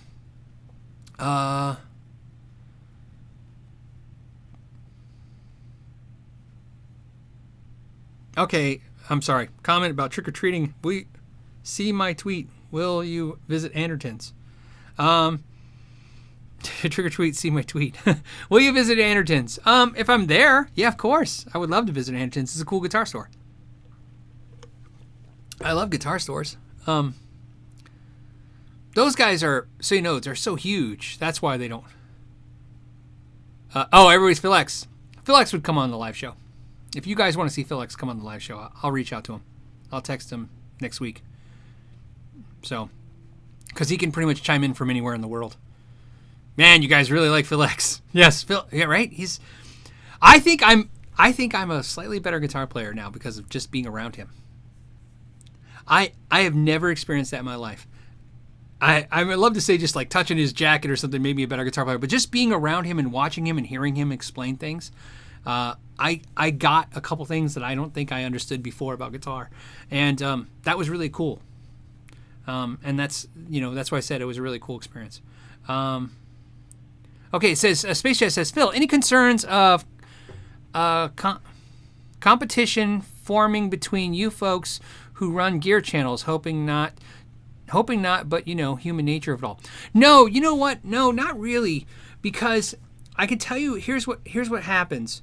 And this is where, like I said, this channel is all about just being upfront. Remember I talk about honest questions and I'll give you an answer. Here's the truth of it. The truth of it is companies treat me like crap as a whole.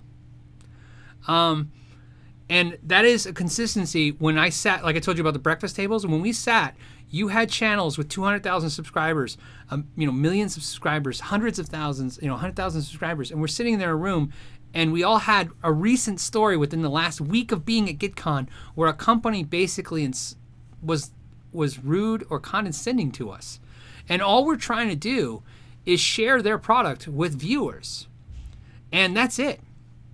And because we love gear, I love gear. I just want to talk about it. But what's interesting is there is a perception out there from a lot of companies in our industry that this YouTube is like a fly-by-night thing, that YouTube will just go away. Right? It's probably true. Who knows? But the important part is you guys are watching. And when you talk to companies and you ask them for things, I think very easy things. I've had companies where I'm asking like, hey, will you ship me this thing and so I can check it out? And they're not interested. Or I've asked to come by there and check things out and they're not interested. And I understand that. And I always thought like, well, who am I? Nobody. But I sat in a room with 8 or 9 other YouTube channels that I perceived even bigger than me, and they flat out telling me the same thing. It was really interesting. So the point is, none of us really see it as we have a problem with competition. What we saw is we saw consistent across that. When we interact with you guys, I think a lot of times, and I realize it like this.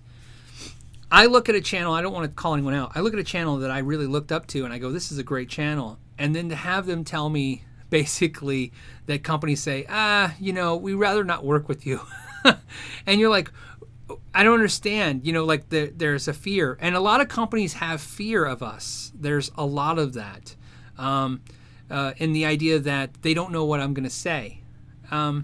I was talking about when I left the GitCon, a company asked me if I would review one of their pedals, and I said, yeah, send it to me and I'll review it, and then you just have to pay to have it sent back. And then they sent me a contract on what I would do, and it was I would make sure that all my comments are positive, that I would give a favorable review. This is what I agreed to get this pedal sent to me.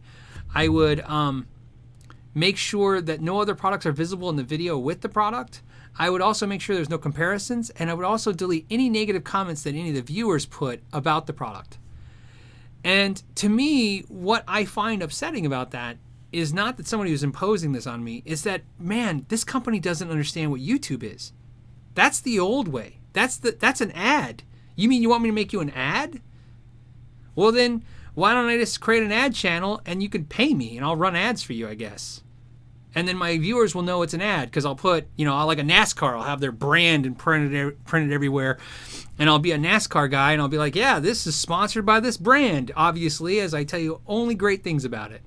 And so when I went there frustrated from stuff like that, and to talk to the YouTubers to tell me, yeah, I have that same problem too. And I go, yeah. And, or scripts, there was scripts. They send you scripts of what they want you to say. Now, no one's ever sent me a script to say exactly, but they'll send me like, you will say this, you will mention this, you will point to, I've had that one too. You will point to and make sure you turn the function on and off for the viewer. And I'm like, that's an ad. That's not even a review or a demonstration of the product. It's just you want me to run an ad for you. So to answer back to that question, do we worry about us, being in competition with each other? No, because a lot of us have the same issues with trying to keep this above board in the community. And at this point, what was great is I've seen now what can happen to a company. To watch Framus guitars pay. I was on talk about a really cool thing to say. I was sitting on a balcony with Hans Peter, that's the owner of Framus Warwick, and he was smoking a cigarette. I don't smoke, but he was smoking a cigarette, and we were looking out the beautiful Mark Newkirchen countryside, and we're talking to each other, and he flat out told me nicely he could have bought a Porsche for what it cost to do GitCon, and he specifically, the reason, so why I was sitting on a balcony was I went to his desk. He doesn't have an office. He sits with the employees. I'm not making this up, by the way. He sits in a cubicle with all his employees. I walked up to him and I said, where's your office? And he goes, this is my office. And I'm like, you don't have an office? And he goes, no, I sit here with everyone, of course. And I said, of course. Yeah, of course. You're the president of the company and you sit with all the employees. Of course. I understood what he meant, but I told him, I said, that's a great thing. And so what's funny was I went to say thank you, for doing this, and I want to talk to him. And he flat out, I said, yeah, I haven't seen you. And he told me flat out he has been hiding from everyone because he doesn't want anyone to feel like they have to do anything while they're here. He said, I know I paid for it, but that's the end of it. It's really, he's just doing a social experiment. He wants to see what happens if he creates this environment with, that Henning wanted to do.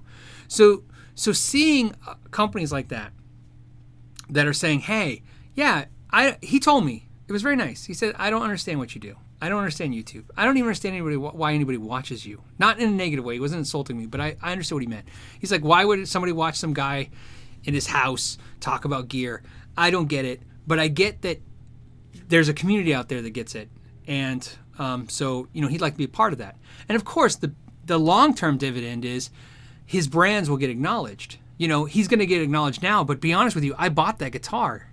So that's my reciprocal brain. My brain says this guy flew me to Germany because he paid for my ticket. He paid for my ticket and he put us up in a hotel. They didn't get paid to go. We just didn't have to incur a lot of expenses. GitCon cost, a small amount of money, just some of my travel expenses, but they paid for an airline ticket and a hotel and they said, do whatever you want. And the point of that is, so then I said, well, then I want to reciprocate because I'm excited about this. I want to buy a guitar. Now, the bass was easy because I've been wanting a bass for about 10 years from them. But anyways, I know that's a long speech. But so to answer your question again, no, I don't think it's, if anything, I think we've built a stronger community for it.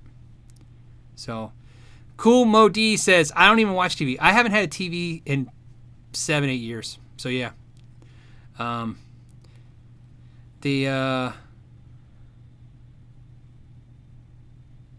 Let's see. It says, who was missing from GitCon that you wish was there? I wish Guitar Samurai was there. And of course, I wished more people were there. I think that, I'd like to see more. Two things. Yes, I wish there was more people there. The problem with GitCon, of course, is it's in Germany in the middle of nowhere. So it's problematic in the fact that a lot of YouTubers are in the U.S. and in England. That's the majority of them. There's Australia. Of course, they're everywhere all over the world, but the majority of what we see gear channels there. And so, no, I think eventually if they don't realize they're going to have to do like a USA GitCon kind of thing, and then that will help more YouTubers get there. But no. But Guitar Samurai, just because I like his channel and I'd like to meet him too. The CEO of Watchman for You says the CEO of Gibson CEO could learn a lot from Hans. You know what? I agree. That was a really cool dude to meet. To meet a guy. His son works in the factory, and his son's going to inherit the factory. There's no misconceptions about that. He's the guy who's going to take over Warwick when it's over, but he makes him work in the factory. So yeah, it's cool to watch it. There's definitely different ways to run businesses, isn't there? But so you understand, and this is the other thing that's interesting. And then Ted Roland says factories want free advertising instead of reviews. Yes, I agree. And something to point out too, and I don't want to get too fanboyish on the whole Framus Warwick thing, but I just want this to be understood. He's really hardcore about a lot of things that he believes. One of the things is Framus Warwick is not going to grow their company more than so many guitars a month. He flat out said it. He doesn't like companies. This is what he said. I don't like companies that think like quarterly. How fast can we make money and money? He says that always ends in problems. He says, he's trying to build a legacy for his family. So what's interesting is he pays all this money. He does all this stuff for GitCon. He really doesn't force the Framus Warwick thing down anybody's throat. I mean, everybody who watched those GitCon things, you got that he sponsored it, but he was the money guy. So of course he's paid for it. But he didn't force it. And so, every time you saw those logos, that was literally told to the YouTubers. That's their discretion to put that stuff up. Now, of course, the way they treated us, it made us want to put that stuff up. But as you know, no one told us to put any logos up. They just said, hey, if you want to, here are the logos. These are the companies that paid for this to happen. It's up to you guys. But the reason why I thought that was interesting is Framus Warwick makes like 100 instruments a month, and that's pretty much what they want to do a month. So to put that in scale, PRS makes like 1,200 a month to 1,000 a month. And Fender makes like 1,000 American guitars a day. And you get these numbers. Framus Warwick's a very small company. So it's not as big as we thought when we got there. And it doesn't seem to want to grow much bigger than that. He seems to we were talking and shooting ideas, and we were talking about, yay, what about this and this? And he was saying, well, if we did that, we'd have to grow, we'd have to do this, and that's not what he wants to do. That's not his focus. He really feels like, this is what he said. He really feels like you can only control quality up to a certain size. And then after that, you're, to get good people. He's like, good people equals good quality. And you can only get so many good people. After so long of just needing bodies, you're going to hire employees that are going to make bad decisions, and those decisions are going to affect the customers. And the last thing, is it's really hard to talk to Hans, and you want to know why? Because the entire time he's talking to you, he's answering the customer service phone line, talking to the customers, and that's absolutely true. Anybody who wants to talk to Hans can talk to Hans. He's literally on the phone all day with customers about anything. So there you go. Okay, now let's go.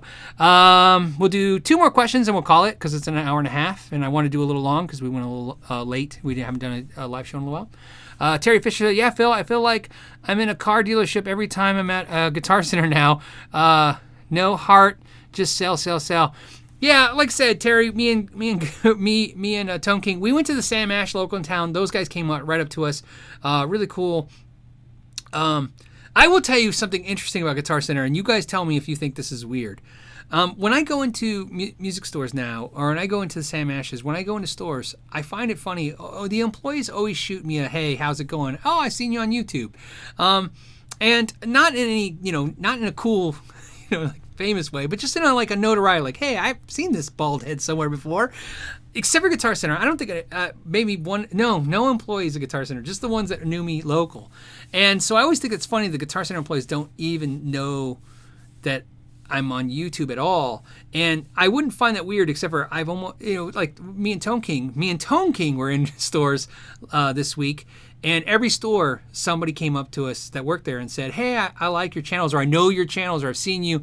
And we were talking, and very personable. But Guitar Center employees not only don't say anything, but what's funny is, like I said, when we were at the Guitar Center, we were there forever, and not one employee tried to help us. In fact, there was a Spectre guitar used I wanted to buy, and it was high up, and we couldn't.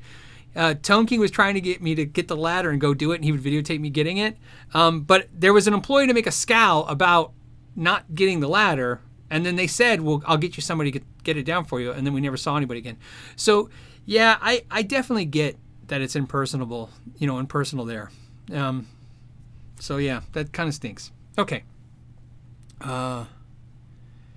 Alexander says Guitar Center employees are like Best Buy employees. I actually don't agree. Here's why. I think at heart, Alexander, we're on the same page, but I think Best Buy employees are better. Here's why. Because if I want a printer, they always will go up and get it down and get me a printer. Like, there's always the best employee. If I ask them a question, they'll go do it. Guitar Center employees have this weird thing that they do, and it's almost like I'm getting paranoid. Maybe they train them this way.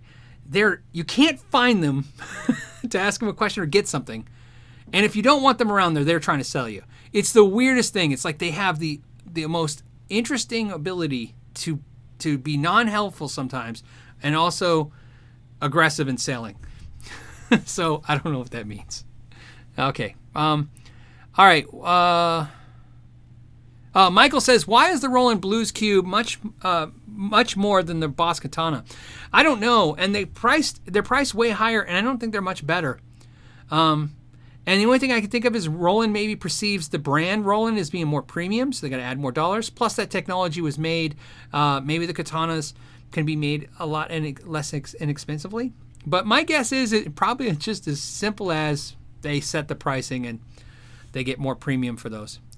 Alexander says, I go to Sam Ash for lessons every week for 2 years. Best music place. Yeah, I'm lucky. The Sam Ash that's here in town is fantastic. They're just nice guys. Every time I go in there, they're super, super cool. Low key, and they have lots of cool used gear there. Let's see. Watchman for you says, GC destroys Gibson guitars with hammers. Yeah, you watch, what's that guy, hold on, I want the guitar, not the Guitar Collector, what's he called? It's the guitar, somebody tell me. I watch his channel. I just started recently watching it. I feel horrible. I should know this. Because it's got a weird name to it, but it's the guitar something. Yeah, he pulled some guitars out of dumpsters that had hammer marks and stuff. Unfortunately, being in that side of the business, I really understand why they do that more than what I saw in his videos.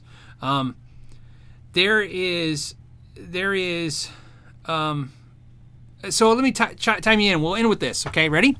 So what he's talking about, that's watching for you, is that as a guitar person, the guitarologist or something like that, went into a dumpster and showed that they took a Gibson Les Paul, one of the satin-colored ones, and they took a hammer and smashed it all up and took all the parts off of it and threw it in the dumpster. And he was saying, look, man, isn't this horrible? They could do all this stuff with this guitar.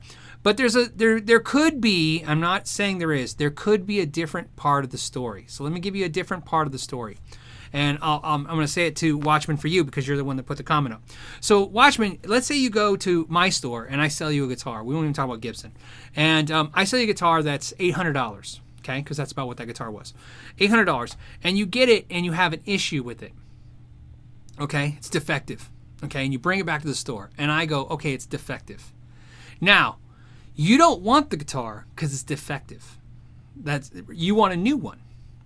I contact the manufacturer. Now, they could refurbish it, just like we talked about the early part of this video, seconds and refurbishes, but that's not what the customer wants. The customer wants a new guitar. You paid a new price, you want a new guitar. So I contact the manufacturer and I say, okay, here's the deal. I sold them this guitar.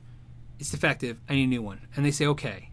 Now, what they're going to do is they're going to crunch the numbers, and here's the numbers, really. If the guitar is $800, we're going to say Guitar Center paid $450. They don't get double mark. They get close to it though. So we'll say $450, maybe even $500. But we'll say $500 to make it safe. So they pay $500.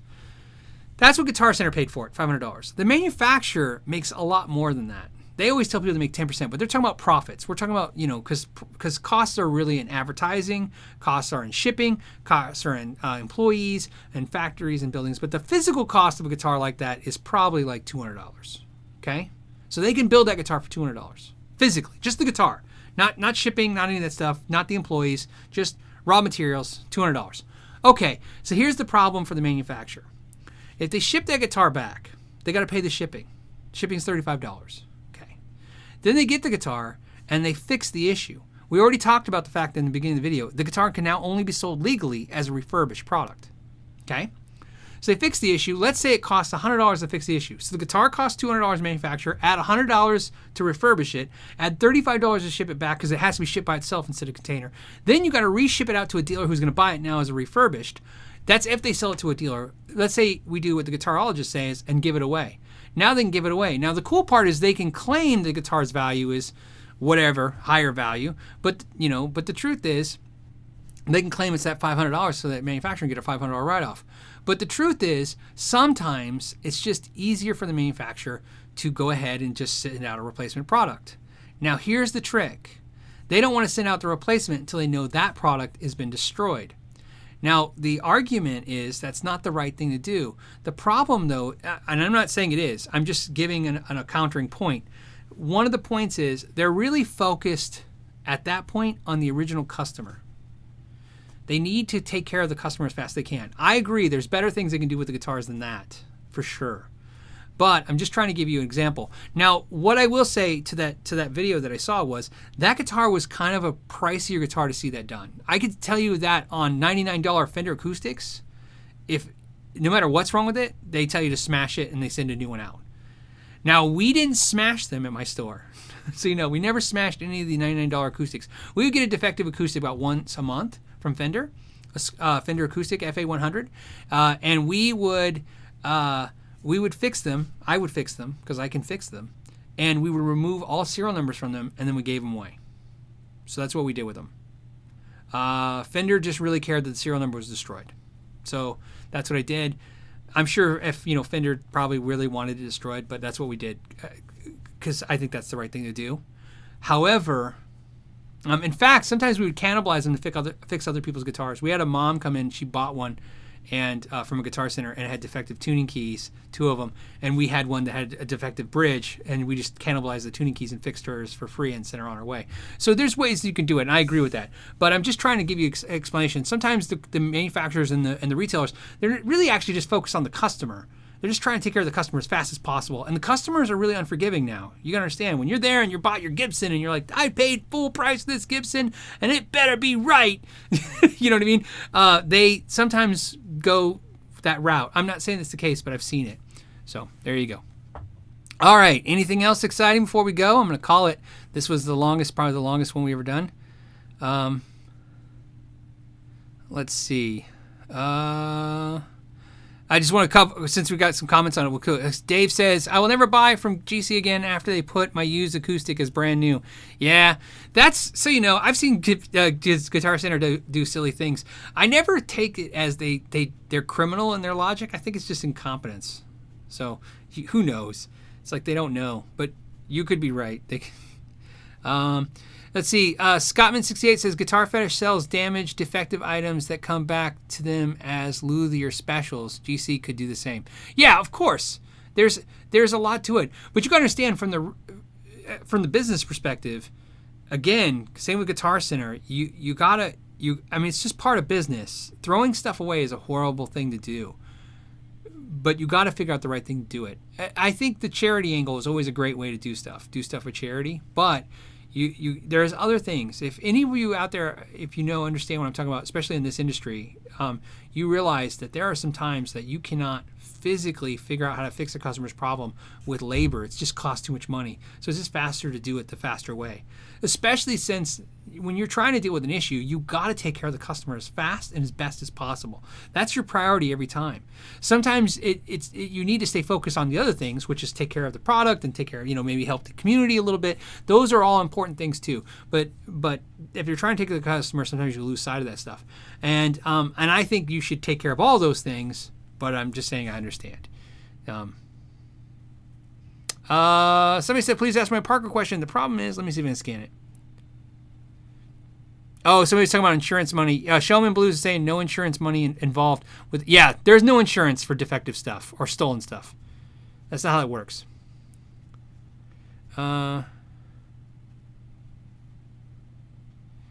Dave's saying they're doing it for insurance money. I can guarantee there's no insurance money. That's not how it works. My Framus guitar, Showman, no. Exolander says, where's my Framus guitar? It's physically behind my head. There it is. I'm hoping, I can't guarantee it, I'm hoping that on Sunday I'm going to be doing a live show on on Tone King's channel. And we both got our Framus guitars. We're going to talk about that. You know what? Maybe I'll tell you guys. You know what? Maybe we'll chalk this up to the longest one ever at 2 hours. D Snap says, Keeley Electronics, how about Robert Keeley? He seems like a down-to-earth guy. I will tell you something that I'm supposed to not tell you guys, because you guys are so cool to hang out. 585 people hang out for extra long time. So, I'll even do this. I won't put this in the question index later, so you can only know. So when I was at the show, I was hanging out with the Joyo guys, and they're really cool. Terry at Joyo is a really cool guy. And Robert Keeley's standing over on the other side of the room. And I was telling him how cool the dual clones was and how cool it was that they used Fabrizio and their designs to make this dual clones. And I said, you should probably go over there. Robert Keeley's right there. Why don't you go to Robert Keeley and see if he wants to do an affordable line of Robert Keeley Joyo pedals and mod your pedals? And he's like, really? And I said, yeah. Wouldn't that be cool? Just, hey, he modded Tube Screamers when he started out. Why couldn't he just mod some Joyo pedals? And then you could do it cool, kind of like that, that JHS Boss thing. Do a cool thing and maybe make a Joyo pedal that's $99 and it's, Robert Keeley. Next morning, Terry comes to me and goes, I talked to Robert Keeley. And he goes, I'm not saying it's going to happen. I'm just saying we definitely talked about it and everybody seemed interested. So it's possible there could be a $69 to $79 Joyo Robert Keeley pedal coming out, or a series of them even. So Robert Keeley's a cool dude, and he was very open to that idea. And I thought that was cool because I think that could be a really cool thing, right?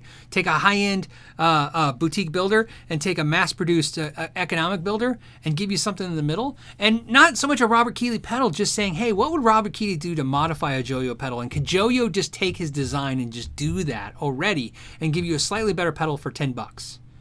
And they seem open to it. I can't tell you it's going to happen. I'm just going to tell you I suggested it, and they all seemed interested. So, Cool Mo D says, give it to an employee and why trash it? I can't tell you that's a bad idea or a good idea. I can tell you, though, that in a lot of companies, if you tell employees that they get the damaged guitars, you will probably get a lot of damaged guitars. So I'm just kidding. I don't know that to be true. So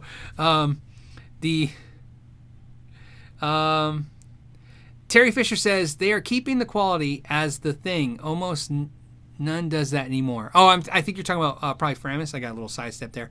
And ultimately, what I saw, I should probably mention this too, on the Gibson thing, what I saw was, you wouldn't have that problem of having to smash up bad guitars if Gibson would just make better guitars. So,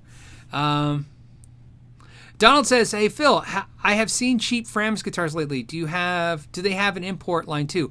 I asked them that specifically at the show, and they said they have one coming out. And I said, and just like you, I said, but I saw inexpensive ones on Reverb, and I think they were implying that they did for a little while, but they weren't happy with the quality they were getting, and they stopped. They didn't say that. It was all implied. They have a new affordable line of guitars coming out in January. It was supposed to be out mid-year this year, but it got pushed back to January. Again, they're holding for quality. They want the quality to be right on these affordable made in China guitars. So again, another thing that made me laugh. I'm like, so you did get Con and it's going to promote your brand, but you really didn't put anything out there for customers to get. And their answer to that was so amazing. which was Hans said, well, yeah, but I felt like we had to get this done, and this was the right time to do it. And even though it was the most beneficial time for us to do it, we just did it anyways. So that tells you that he really was thinking of everything else first besides himself. And that was really cool. Like I said, you don't see that. And that's what prompted. So, the Tone King and I did an interview. You can watch it on the Tone King's channel of him. It's an amazing interview. That interview ended with me and the Tone King going, we got to buy a guitar. We got to buy a guitar from this company. How can I not support this company? So we bought guitars. We were the only two guys at GitCon that bought a guitar. Me and Pete Thorne bought a bass, and ordered a custom bass each. We did that, and me and the Tone King bought a guitar, and me and the Tone King did the same thing. We kind of knew it was a possibility that we might want to buy a guitar. Hey, you're going to a guitar factory, you might buy a guitar. So we, I had put money aside for it and stuff, and figured out what I was going to do. Okay. Let's see. Any other last thoughts? Anything cool? Boston JHS is not cheap. Could have been better. Okay, Gregory, I said that when it first came out, and I got beat up for that when I said I thought $200 was ridiculous. I said the same thing to Joyo and Robert Keeley. I said $100 was the sweet spot for a Joyo pedal, right? Just like Boss. Boss sells an overdrive for $100. I thought Robert Keeley, $130, right? $30 bump to get that, maybe $150. What's funny was my suggestion to Joyo and Keeley was like $105 for a Keeley or a Joyo pedal, Keeley Joyo pedal. And when they mentioned it might happen, they were like, "Oh no!" And then I don't know if I'm supposed to tell you this, but I'm telling you guys this.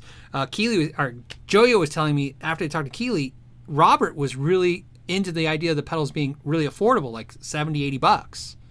So I was like, well, that's great. They were talking like $10, $20 more for a Joyo for it modded by Keeley. And I go, that's what it should be. Just a little bump, right? Because you're not buying a Keeley pedal. You're just like the Boss JHS thing. You're not buying a JHS pedal. You're buying a Boss pedal with JHS's modifications. So I understand you want to pay him a royalty. But what I got kickback from me was people were saying, yeah, but he's got to hold the integrity of his brand. I'm like, right, but it's not his brand. It's a Boss. You know what I mean? So, yeah, I understand. So, like I said, we'll see what happens. Ken wants to know what's my thoughts on Steve Vai now that Carvin is gone and no more. I don't know. The question I have, which is silly, is not whether or not he'll find another amp brand. I don't really think that's the question for me. My question is, will he continue to play Carvins now that they don't exist? And will this be the catalyst that just makes him say screw it and just go to Axe Effects and just be done with amps? Does he really even need an amp anymore? I mean, I love Steve Vai, as you guys know. I have two Steve Vai guitars. I'm a Steve Vai guy. He was really the, the guy that, when I first started playing guitar, that was the first real guitar player. I was like, wow, guitar players besides, power chords, this is what they do.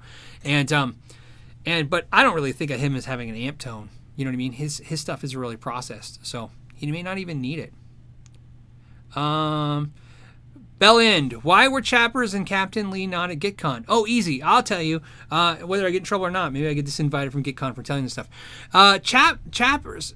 Well, Captain and Chappers, just like Greg Cocken, who's going to probably be there and stuff. A lot of YouTubers, whether you realize it or not, they get paid to make videos. I don't mean that in a negative way. Like it's, but I mean they're paid, right? They're Chappers. He does videos for Andertons. Okay.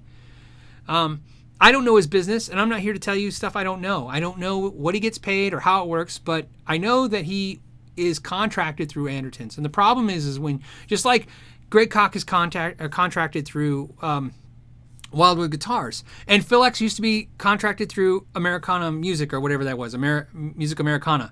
Okay, the problem when they come and do YouTube videos at an event like this, they don't get paid. None of us got paid to go. I mean, they paid our travel, but like you guys know, if I make videos, I get paid. If I do repairs, if I get paid. If I'm doing consulting, I get paid. I wasn't doing any of those things when I was there. It's like taking a vacation, but you're kind of working too. Vacation, the idea that you're not getting paid. So a lot of the YouTubers that get paid to make YouTube, it was hard for them to go because it's like it's a week of not getting paid, and they go and they're really doing what they do to get paid for it. Does that make sense? In other words, they get paid to do this for a living, and now they're being asked to go and do it for free. Okay, and I know you're thinking, yeah, but they'll put it on their channels, but I don't think that's how it really works. And I don't know what Andertons would be able to promote unless they were there. So so that's why I think they weren't there. Now, will they be there now in the future? Now that they got some notoriety, who knows? Because maybe there's an opportunity there. The truth is, everyone who flew to GitCon, everyone. did the same thing I did. They sat on an airplane. It took me 22 hours from the minute I left my front door of my house to the minute I walked in the lobby of the hotel. Was 22 hours of traveling to get there, but through layovers, through car drives, because I flew from here. I don't know where I went. I flew from here to Minnesota, and then it was like Minnesota to Amsterdam to Nuremberg, then a 2.5-hour drive at 180 to 200 kilometers an hour to Markneukirchen. So that's a lot of travel, and then you get there, and then you're there for I was there for 6 days, and that's a lot. And the truth is, when I was flying on the plane there, just like every other YouTuber going there, I was like, I don't even know what the heck this is yet. I don't even know what's going to happen when we get there. You know what I mean? And so I was very prepared. And I know this to be true. I know Pete Thorne was. I know the Tone King and Pixie were. I don't want to speak for everybody, but again, I've had conversations with some of these people.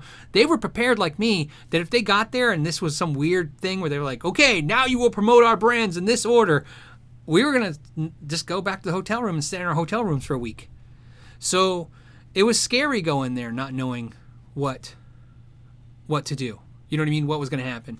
And it was scary going because also too, you worry. I put a lot of hours, time, and money into this YouTube thing. Realistically as a business, I haven't made what I put into it yet. Right? It takes a lot of money. You got to buy cameras and mics and all this stuff, and like I said, Patreon helps, and t-shirt sales help, and that all helps, and it's great. And I'm not complaining. It's been great. Okay, as you guys know, I love this, and it's definitely cool. But that being said, it's scary to put all this time into something like this, and then realize you could go there and ruin it all in a week, because all of a sudden everything that you think is important to you is you're alienating that. You're alienating all you that have put faith into what I do here on my channel. That's really important to me. And if it doesn't come across, I want to say it again right now. It's important to me that when you're watching whatever you do, know this. I 100% honestly believe in whatever I'm putting out there. I think it's cool. That's why I'm doing it. No one else is manipulating me or coercion. And unless of course you see me all of a sudden driving a Ferrari. Maybe then, I mean, I don't know. I don't want a Ferrari, but you get the idea, right? I mean, I'm not saying I'm not bribable, maybe, but maybe it's got to be a lot of money, and enough money that you guys would notice in a minute. And I'd tell you, to be honest. But that's what I'm saying.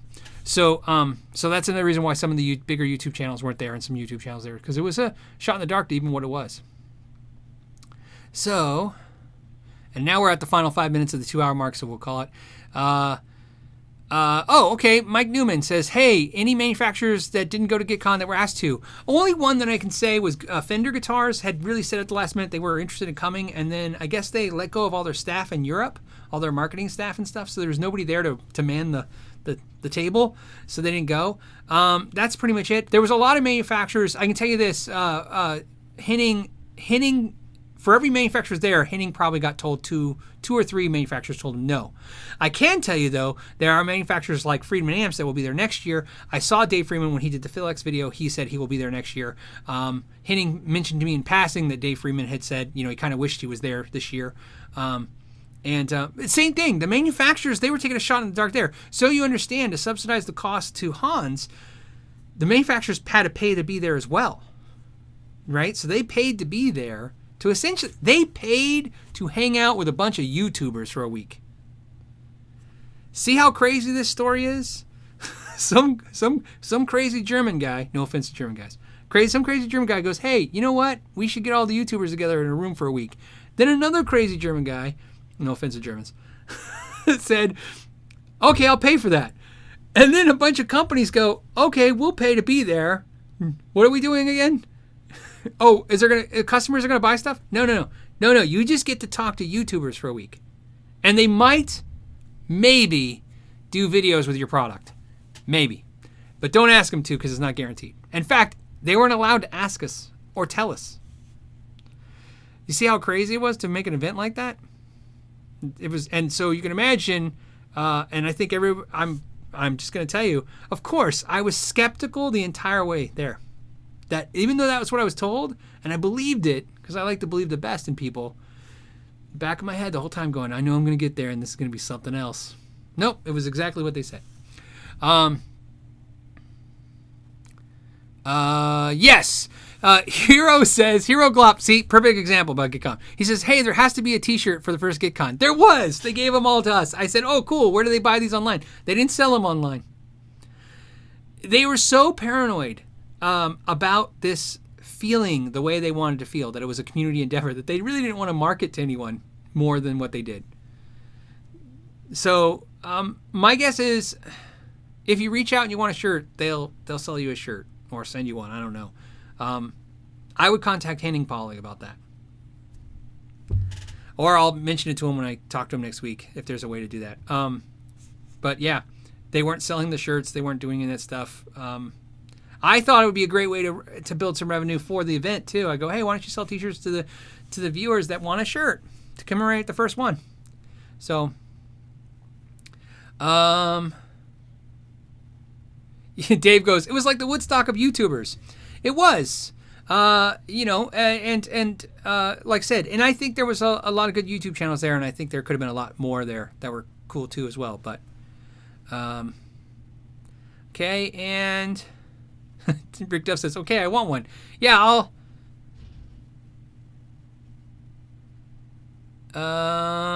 Sonia wants to know, Hosa Technology, how can I contact you? How can you contact Hosa Technology? Is that what you're saying, Sonia? Or how can you contact me? I mean t-shirts for YouTubers. Yeah, we all got t-shirts. I didn't wear mine because I was afraid to. I think we were all afraid to. We're like, again, we didn't know how everybody was going to take this. We didn't know what it was going to be. So, any more GitCon videos from me? Yeah, I have like 5 more. You know what it is? I stopped putting them out because they started losing momentum. If you watch them, each one slowly has less views than the next. I think it's because after a while everybody was like, I'm kind of burning out. If you're interested in them, I understand. I will release them. There's a lot of stuff I did that was back footage and stuff I thought was cool. So.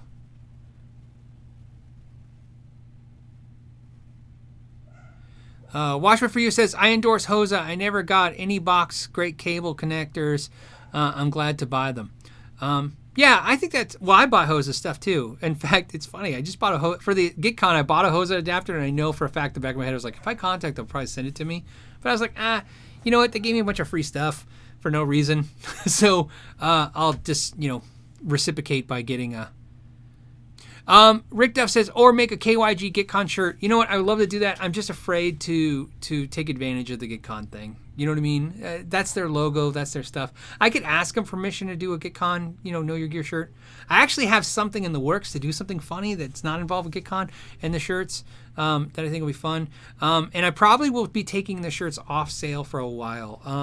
The reason is we're going to do something different with the shirts again. That's just how it goes. So we'll see. We'll see what we do with that. Okay, and we'll do a last, because it got kind of a little chatty, and we'll do the last. Sonia's saying Hosa Technology. How do you get a, thank you. I don't know. I don't know. I usually just go to the contact page on a website. Is how I get it. So, Random says, I tend to binge watch more now. I binge watch like crazy, so you guys know. Now that I figured out you can speed up things, I watch everybody's live shows at 1.5 times speed. It's awesome. It's a little hard to watch mine at 1.5 times speed because I talk at 1.5 times speed. So, Mikey Newman is saying hi, I think. Okay, and one back. One more.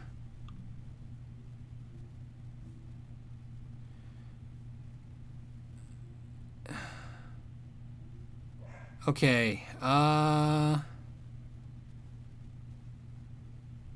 Somebody said the best thing. Jerry said best thing at GCong was watching Mary Spender sing. Yeah, it was really cool being in the room when she sang. Because let me tell you, she's got it. Whatever that is, that magic thing of playing guitar and singing and stuff, and being perfect every time. Just turn it on and go.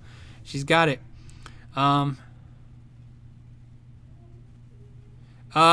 Lane says, "Hey, you mentioned Gibson quality. Were you serious? And if so, can you speak about it?" Yeah, you mean, can I speak about why I think Gibson? I just bought a $2,000 Gibson Les Paul. So, I just bought, this year, I bought 3 high-end guitars. That was my big expenditure. A PRS, a Framus, and a Gibson Les Paul. And without a doubt, the Gibson is nowhere in the same quality league as those other guitars and the way it was built. I mean, it's a cool guitar. I like it just as much in a lot of ways. And sadly enough, in resale value-wise, it's going to be a better resale value. There's a ton of reasons why the Gibson could win in that scenario of those 3 guitars, but quality isn't one of them. The attention to detail the other manufacturers give was higher. And the reason I know that is because I have issues with my Gibson. It has a couple blemishes, a couple things that I really don't care about, but they're there. And it's not fun when your friends come over and go, "Oh, is that the gold top Les Paul you got in the video?" And I go, "Yeah." And they pick it up and they go, "Oh, what's that?" And I go, "Oh, yeah, that's got a little nick in the the binding." And they're like, "Oh, when did that happen?" "When I bought it." That's how it comes out of the box. So, oh, you know what? Taku-chen, I don't know how to say it. Taku-chen says, "Why is it so hard to find a set neck single coil guitar?" You sent me that email question. I didn't respond to it because I actually just started doing research on that to see what guitars are out there, so I could just, the same thing I'm going to tell you right now. I'm going to do more research, so instead of just answering it off the cuff, I'm curious to see. Let's see what we can find out. So I'll get information and get it back to you. Let's see. And anything else? Okay. I'm going to say Grammy Campbell says the camaraderie. Oh. The camaraderie. Sorry. The camaraderie. Whoa. Okay, it's late. I got to go. The camaraderie of GitCon really came through, as well as the great business practice of Warwick and Framus. It's the future for the music industry, I think. Yeah. I agree 100%. And you can't, you can't predict that kind of stuff. So, I like Framus Warwick so much now after GitCon. I've offered many times since then via email. I'm like, anything I could do to help you guys, free of charge. I'll just, whatever you want. Just because. Anything I can do. I can tell you right now, I would probably do, I would do anything I can to help Hans Peter and Warwick be successful. Not because they flew me to Germany, but because the way they treat people and their employees, and talking to their employees, and talking to the people there. It was just fun. It was great. Dave says, yes, Gibson has some QC issues. Of course. They've always had them, though, I think. Just now we have the internet to talk about them. Framus is expensive. I know they got to be good, man, but it looks like $3,000 average. They are off the charts expensive. That's the understatement of the year. I'm going to do a review of my Framus guitar, and as always, I promise it'll be a very honest review. This guitar I bought from Framus is the most expensive guitar that I own, okay, that I've ever had. It's expensive. They are off the charts expensive, and I will not be able, unfortunately, in the video to explain in any way and justify that kind of expense. There's just no logical way to come to it. But I will explain in many ways as I can, what it is that you're buying. But that being said, yes, $3,000 is like their average price, but a lot of that is tied into the fact that they're not making a lot of guitars. They're just not. They don't make very many guitars. So it is very boutique in the idea that it's just there's not a lot of production, and they take a lot of attention to the guitars. In fact, when I got my guitar today, I can honestly say I've never had so much paperwork, packaging, and stuff in a guitar ever at any price point. I've never seen anything like it. It was like you bought a Lamborghini. It even came with its own personal little thumb drive of everything about the guitar. It was crazy. So there you go. I can't say resurrectionist. Resurrectionist says, I bought a Warwick Streamer Pro M 1997, $3,000. Oh, yeah. Well, Warwick, if you guys are new, you guys are guitar players out there. Framus is expensive. If you're a bass player, Warwick's $6,000 for basses has been normal for as long as I can remember. Warwick's, my first Warwick bass was their entry-level German-made bass used. I bought in 1999 for $1,000. That was a used entry-level Corvette standard. So no, Warwick's always been expensive. So Framus, of course, is built in the same factory, same way. If anything, I got the impression they sell the guitars for slightly less to be competitive in the market, but with the same amount of work and same everything. That's what they get, that price for basses all day long. Penny says, "Hey, Know Your Gear Women T-shirt, please." I'll put them up after the video. I have them up and then they come down. I'm sorry, but I'll put them up.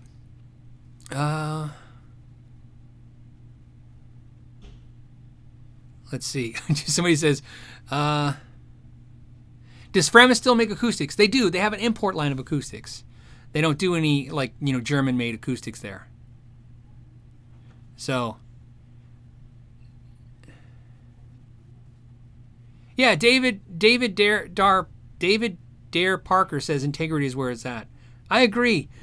I've come to the conclusion for me, and whatever it's worth, that I think that people, I think having knowledge about the product and the industry is important for a channel like mine, but I think without integrity, there's a disconnect.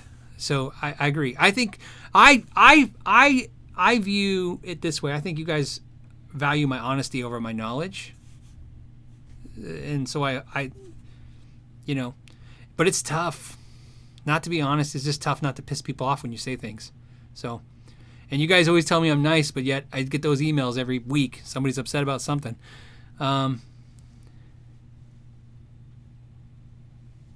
Let's see.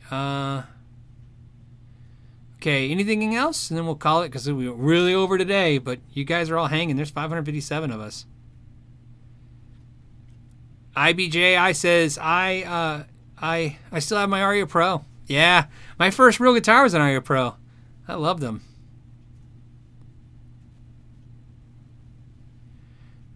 There is last. I'm always just to see if there's anything cool.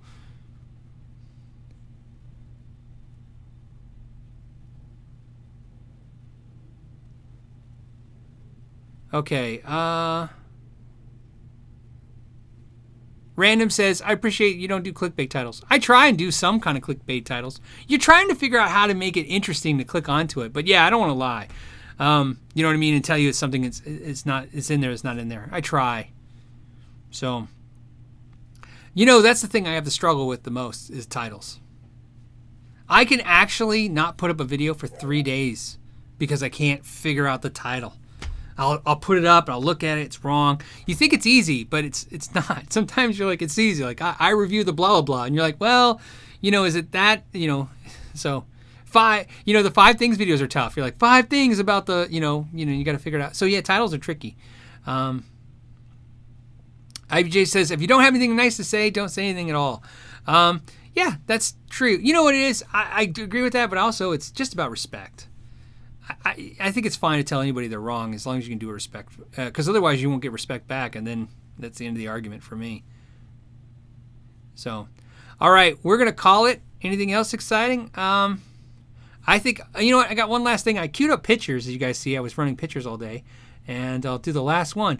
I got for any of you that's interested, I decided to share it because I came back to GitCon with this.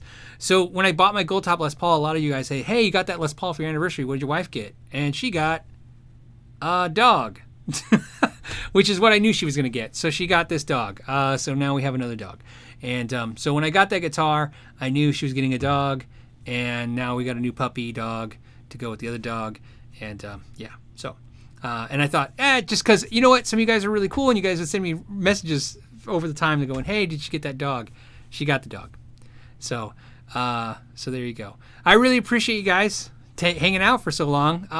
And like I said, I will update this with the question index, and this will go in next day or so. It goes on the podcast thing. And David Gibson says, what What bass did you and Pete Thorne... Wait, what bass did you and Pete Thorne did you say was similar to the Warwick? Oh, yeah. It was the Spectre bass. In the video, Pete Thorne said the word Spectre bass, and then he said it looked like, and he said, oh no, it's a Warwick, and he said, but he looks like a Spectre, and I said, well, it's because they're the same bass. The Spectre bass that Warwick makes a bass called the Streamer, and the body shape is similar to the Spectre bass because it is. They pay a licensing for that.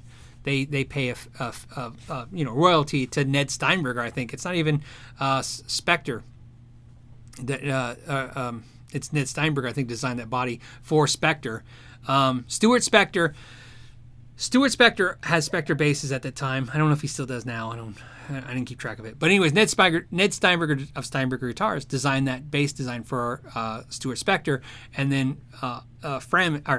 Warwick had the Streamer, and it's very similar, and they pay a licensing fee to use that body shape. So if you ever look at those two guitars, are basses, and you think they look the same, that's why the body. It's no different than people paying licensing for use a Fender Strat style body style. That's all. Different headstocks, but they were to control it. Now, do they still pay that licensing? I don't know, but they were for a while. So Cheddar Compound says, what a cute puppy. What's his or her name? I think it's Joey, their buddy. They just got it. Like I said, they just got it. I think I've decided with all the dogs, I'm a cat person. So, because we have a cat, and I tend to talk to the cat more than the dogs. So there you go. Yeah, Dave says the Spectre and the Streamers were designed by Ned Steinberger. Yes, that's 100% accurate. Yes, he designed that body shape. Okay, so with that being said, we're gonna go now. Like I said, we went along because it's been a little while. These will continue to go on Fridays, and like I said, we alternate to Saturdays whenever Ralph wants to come on. See, you guys always say answer me. All right, because you seem. I'm gonna try it. Lewis B Man. All right, Lewis. Hold on a second. Lewis B Man says, please answer me. Okay, GT40 versus Katana. Which would you choose? Katana 50. Absolutely. GT40 Mustang versus the Boss Katana 50. And I'll explain why here real fast. Katana 50 for two reasons. One, I like the fact that it has a dedicated clean channel, so you can select to it and run pedals in front of it. I thought it was better. Two, I overall like the sounds a little better. I like having one speaker versus two small speakers or two medium speakers, whatever that is. I like that better. So those are some of the things I liked about it. So just me personal, that's what I liked. Fender's warranty is probably better, and their service is probably better in the long run than Roland Boss. But Boss makes unbreakable stuff for the most part, and so I can't imagine the Katanas are going to have any problems. But that's what I would choose. So there you go. And all right. And Chris says, hey, Phil, do you have a beer mate? Not really, but if I did, it would be Joe. We don't drink a whole lot of beer. I'm not a big drinker. Yes, you can. Shaman says, hey, can you use the Boss Katana for bedroom? Absolutely. And then Lewis B-Man says, that's what I was looking for. Cool. Thanks, Lewis. I just didn't want to leave you hanging. You seemed like, and I know what it's like when you guys keep asking questions and I don't see them. But like I said, and I'll remind you guys next week too, please, if I don't see your question and I don't answer it, just repost the same, just copy paste that same question and maybe even a number next to it, like 2 or 3, let me know how many times you've asked the question again so I see it. If it's that important to you, I will answer it. I try to answer questions that are just a little bit more exciting. But, I understand that you guys are here live and you're here to interact, and I want to answer your questions or at least talk about the things you want to talk about as well. So there you go.